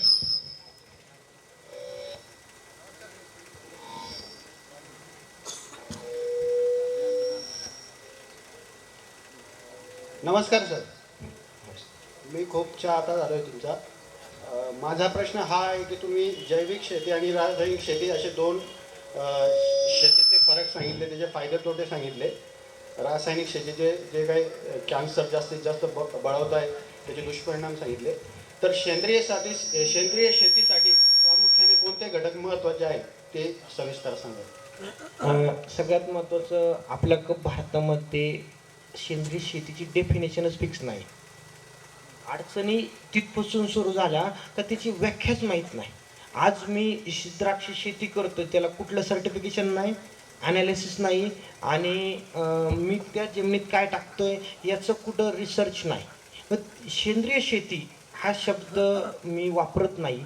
मी रेसिड्यू फ्री, आज युरोपसारख्या देशामध्ये माल एक्सपोर्ट करण्यासाठी जगातले फक्त 8 ते 9 देश आहे का त्या देशामध्येच एक्सपोर्ट करू शकतात, इतर करू शकत नाही. अशा म्हणजे तिथले असणारे नॉर्म्स, तिथं गुड ॲग्रिकल्चर प्रॅक्टिसेस म्हणजे ISO सर्टिफिकेशन आहे, तसं आम्हाला गुड ॲग्रिकल्चर प्रॅक्टिसेस सर्टिफिकेशन लागतं, ग्लोबल गॅप सर्टिफिकेशन. ह्या सर्टिफिकेशनची आम्हाला गरज असते. तर ते आम्हाला इंटरनॅशनल ऑडिट, टेस्को ऑडिट आमच्याकडे होतं. आणि आम्ही एकच म्हणतो, रेसिड्यू फ्री फार्मिंग पाहिजे. तुम्ही आम्ही कमर्शियल शेतकरी आहे, आम्हाला त्याचं उत्पन्न कमी करून चालणार नाही, पण ती क्वालिटी ही भारतातल्या जगातल्या कुठल्याही लॅबला आपण ॲनालिसिस केले तर त्याच्यात एकही मॉलिक्यूल ही डिटेक्ट होणार नाही याची आम्ही काळजी करतो. म्हणजे आज सायन्स काय म्हणलं तर त्याच्यात कुठलाही अन्नद्रव्य अंश नाही. 1 एकरचा शॅम्पल ॲनालिसिस करण्यासाठी 11,000 रुपये फी आहे, आणि माझे दरवर्षी 1,40,000 रुपये हे ॲनालिसिसला जातात, त्याचं फ्रूट ॲनालिसिसला. त्याच्यातली ॲनालिसिस कॉस्टिंग ही आमची ही राहते. पण आज आम्ही एकच म्हणतो का रेसिड्यू फ्री फार्मिंग पाहिजे. तुम्ही तिथं जीवाणू वापरा, केमिकल वापरा, कमी pH जीवाणूच्या पेक्षा कुठली टेक्नॉलॉजी आली. जर समजा मॅट्रिझम आहे, एक आळीमध्ये आळीला मारतं, ते आळीला आजारी पाडतं आणि आजारी पाडून ती मारली जाते. तर ते आज असे माझ्या शेतात PhD काही एन्झाईमच्या झाल्या का ती आळी, ते मॅट्रिझम त्या आळीत कुठल्या प्रकारचे एन्झाईम्स बनवतात, मग ती आळी आजारी होती. ही स्लॅबमध्येच ते मॅट्रिझमचे एन्झाईम सिक्रेशन काढलं जातात आणि त्याचं कॉन्सन्ट्रेट करून एकरी 30 ग्रॅम मॅट्रिझम एन्झाईम जर स्प्रे केलं ती आळी 24 तासात मिळते. ही जीवाणू कुठली टेक्नॉलॉजीज आम्ही यूज करतो. म्हणजे आज आपण त्याच्यासाठी त्याचा यूज केला जातो. त्याला फॉर एक्झाम्पल तुम्ही स्पिनोस्ट्रम असे बरेचसे औषधं मार्केटमध्ये आहे का जीवाणू ती आजारी करतं. आता माझ्या हवेत जीवाणू जगायला ह्युमिडिटीची गरज आहे, तो ह्युमिडिटीच नाही, पण ते आजारी पाडायला ते एन्झाईमच मी लॅबमध्ये बनवणार आणि ती एन्झाईमच स्प्रे करणार, तर तो माझा कीड माझी 100% कंट्रोलमध्ये येईल. सो माझा प्रश्न असा आहे की तुम्ही शासकीय धोरणाविषयी तुम्हाला काही अडचणी जाणवतात का, जसं की निर्यात बंदी वगैरे? शासकीयमध्ये आजपर्यंत कधी अडचण आली नाही आम्हाला, कारण ऑलरेडी आम्ही एक्सपोर्ट, एकतर काय होतं, मी तुम्हाला म्हणलं कांदा हा गव्हर्नमेंट वॉच करतं. जर त्याचे रेट इथं जास्त हायर झाले किंवा कमी झाले तर त्याची निर्यात बंदी होती. द्राक्ष, डाळिंब किंवा कुठलंही फळपीक हे आजपर्यंत आजच्या इतिहासात गव्हर्नमेंटने कधी त्याची निर्यात बंदी केली नाही, कारण आज सगळ्यात जास्त म्हणजे चांगलं परकीय चलन आज ह्या फळा पिकातून मिळतं. आणि आपलं कांद्यासारखं पीक असेल, बटाटा असेल, याच्या गव्हर्नमेंट वॉच करतं. तशी पिकं मी ऑलरेडी करत नाही. त्याच्यामुळं म्हणजे आजपर्यंत आम्हाला अशी कधी अडचण आलीच नाही का आम्ही द्राक्ष तयार केले आणि एक्सपोर्टसाठी कधी अडचण आली आम्हाला, कारण फळपिकामध्ये खाण्याचं ऑलरेडी त्या देशांमध्ये कमतरता आहे, तिथं आम्ही माल बऱ्यापैकी एक्सपोर्टच केला जातो, अडचण नाही आली कधी. मगाशी तुम्ही बोलले का जे आपण खतं गोळा करतो ते मिथेन गॅस रिलीज करतं, जर आपण ते लगेच शेतीत टाकलं तर आम्ही गावाकडे काय करतो, बैठक बसवतो याची गुरढोरांची. तर उन्हाळ्यात 1 ते 2 महिना ती बैठक चालू असते एका रांगेत. तर ते ढोरं जस्ट दिवस होतात ते शेण पडतं आणि ते हळूहळू पुढं जातं. तर सर ते योग्य आहे का? आणि दुसरी गोष्ट तुम्ही बोलले का ते मटेरियल आपण ठिबकद्वारे सोडतो, ते 5 ते 10 मिनिटात न जाता ते 3 ते 4 तासात जायला पाहिजे. तर सर मी बघतो माझे वडील ते 15 ते 20 मिनिटात ते पूर्ण मटेरियल सोडतात. तर आम्हाला काय पर्याय का, आम्ही पण सुद्धा 2 ते 3 तासात ते. आता त्याच्यासाठी एकतर आपण एवढी स्मॉल एक तुमचं खतं सोडण्याची पद्धत आहे, खतं सोडण्याची, तर त्याच्यामध्ये आपल्याला तिथं पाण्याचा व्हॅल्यूम वाढावा लागेल. जर समजा आमच्याकडं छोटे पंप आहे, हाय प्रेशर पंप आहे का, ते तासाला 200 लिटर पाणी सोडतात, तर प्रत्येक ठिकाणी ते पंप अवेलेबल होईल असं नाही. पण समजा जर तुम्ही 1,500 लिटर पाण्यामध्ये जर समजा 5 किलो खत टाकलं आणि ते जर 2 ते 3 तास त्या पंपाच्या साहाय्याने, एक अर्धा HP पंपाच्या किंवा HTP पंपाच्या साहाय्याने सोडलं, तर त्याचे आपल्याला चांगल्या पद्धतीने रिझल्ट भेटतात. मग पाण्याचा व्हॅल्यूम वाढवायचा, आपण खतं तेवढंच ठेवायचा त्या टँकचा आणि त्याच्या पद्धतीने प्रोटेक्शन सोडता येतं. दुसरं, मिथेन गॅस हा तुम्ही कुठंही कुजवायची प्रोसेस झाली तर तो रिलीज होणारच. तर आपण पर्यावरणाचा ऱ्हास हा म्हणतो आणि ग्रीन वायू हा मिथेनमुळे सगळ्यात जास्त होतो. मग आपण मिथेन हा कलेक्ट करणं म्हणजे त्याचं जाळण्यासाठी, आज जर माझ्याकडे तेवढे लेबर्स आहे का त्यांना मी सरपण प्रत्येक वेळेस आणणं शक्य नाही, मग माझ्याकडे ते बायोगॅस आहे, तिथं ऑलरेडी तो डायजेस्ट होतो मिथेन, आणि त्याचा गॅस हा आम्ही लेबरसाठी किंवा आपल्या घरामध्ये हा मिथेन ज्वलनशील वायू म्हणून यूज केला जातो. माझं म्हणणं, कुठली गोष्ट डिकम्पोज होताना तो होणार आहे पण तो हवेत रिलीज होणार आहे, तर तो तुम्ही तिथं स्लरी शेणाच्या माध्यमातून कुजवा, नंतर स्लरी बाहेर काढून तुम्ही एकतर लिक्विड स्वरूपात देऊ शकता किंवा ती पुन्हा ड्राय करा, सॉलिड करा, त्याचा गांडूळ खतात वापर करा आणि गांडूळ खतातून वापरा. म्हणजे त्याच्यातला तुम्हाला मिथेनचा वापर होईल. आपल्या शेतीतल्या त्या चुका आहे त्या जर नुसतं आपण दुरुस्त केल्या तरी आपल्या 50% शेतीतला फायदा हा होऊ शकतो. एवढे फक्त आपल्याला त्या चुका होतात त्या सुधारायच्या फक्त. धन्यवाद. राहुल. सर, आमच्याकडे सर्व विद्यार्थी जे आहेत ते सुद्धा भूमिपुत्र आहेत आणि काही शेतकरी आहेत. म्हणजे शेती करणारे सगळे आहेत. आमच्याकडे बहुतेक शेतकरी वर्षातून 4-4 पिकं घेतात. त्यांना तुम्ही काय सल्ला द्याल? म्हणजे एखादा दिवस नांगरून शेत पडतं आणि लगेच दुसऱ्या पिकाची ते तयारी करतात. म्हणजे त्या शेतीला ऊन, वारा, पाऊस वगैरे काही लागत नाही, लगेच ते 4 पिकं एकानंतर एक घेतात. बहुतेक शेतकरी 3 पिकं तर घेतातच, काही 4 घेतात. यांना तुम्ही काय सल्ला द्याल? सर, फक्त मी एवढंच सांगतो, माझा जो शेवटचा प्रश्न होता तोच होता. तोच फक्त मी तुम्हाला जोडतो तुमच्या प्रश्नाला, की आज आपण इकडे कन्नडमध्ये आहोत, आज इकडे शेतकरी मित्र आहेत, अनेक विद्यार्थी आहेत. विद्यार्थ्यांना जर का शेतीमध्ये करिअर करायचं असेल किंवा आपल्या शेतकऱ्यांसाठी तुमचं जर का मार्गदर्शन हवं असेल तर राहुल रसाळ कन्नडसाठी आपलं काय योगदान देऊ इच्छितात? नक्कीच. आपण माझं म्हणजे एक म्हणणं राहील का प्रत्येक वेळेस फोनवरती किंवा आपण मार्गदर्शन करणं शक्य नाही. त्यावेळेस स्पेसिफिक काही ग्रुप असेल माझ्या शेतावरती आला आणि जर आपल्याला ती गोष्ट माहीत पाहिजे बघायची, तर त्या पिकासाठी जर आपण स्पेसिफिक 1 दिवसातले 2-4 तास काय असेल तर कारण एक आहे, ही चर्चा 10-15 मिनिटात नाही, कमीत कमी आता ही एवढी म्हणजे पहिल्यांदा मी माफी मागतो का ही चर्चा जास्त वेळ चालली, ही अजून म्हणजे काही 2-3 तास चालली असती तरी आपल्याला पूर्ण झाली नसती. तर पूर्ण माझी शेती बघायची असेल तर 5 ते 6 तास हा वेळ लागतोच, प्रत्येक फास्ट बघितली तरी. तर म्हणजे असं त्यावेळेस कधी पण कुठले शेतकरी आले, फक्त ग्रुपने आले तर मला ते सोपं होईल का सांगणं आणि ते प्रेझेंट करणं, तर कधी पण येऊ शकता. दुसरा विषय एक आला का आपण म्हणतो बघा म्हणजे आज ते म्हणतात लागोपाठ 4 पिकं घेणं. तर आज जर समजा ती पिकं 4 पिकं जर कंटिन्यू असेल हरकत नाही, पण ती माती तपासली पाहिजे का त्याच्यात कुठले न्यूट्रिएंट कमी झाले. स्पेसिफिक एकच सारखं पीक जर केलं, समजा कपाशी असेल, तूर असेल किंवा समजा एकच असेल, तर ते पीक जर केलं तर तिचं एकच प्रकारचे न्यूट्रिशन जमिनीतले कमी होतात. मग तेच न्यूट्रिशनचं आपल्याला यूज केला पाहिजे, तेवढे सॉईल अनालिसिस करून तेवढंच रिफिल केलं पाहिजे. समजा आज कन्नड हे अद्रकचं माहेरघर म्हणून ओळखलं जातं, तर इथं आपण जास्त आता एक अद्रक म्हणलं पाणी, पाणी म्हणलं मॉइश्चर त्याच्यासाठी सॅरेटोसिस्टीज, फिजेरियम, रूट रॉट असे भरपूर सारखे बुरशी आहे तर त्या तुम्हाला नांगरटी करून उन्हाळ्यातले 3 महिने तापावंच लागतील तर त्या मरतील. नक्कीच. अपवादात्मक सॅरेटोसिस्टीज सारखे काही बुरशी आहे का ते 5-5 वर्ष पण मरत नाही. पण मग त्या मरत नाही अशा ठिकाणी तिथं काय आम्ही डाळिंबाला काय काळजी करतो, डाळिंबात मर आली ती सॅरेटोसिस्टीसनी मरते. तिथं रूट झोनची ब्रेक नाही, तो कंटॅमिनेशनचे चान्सेसच 99% कमी झाले पाहिजे.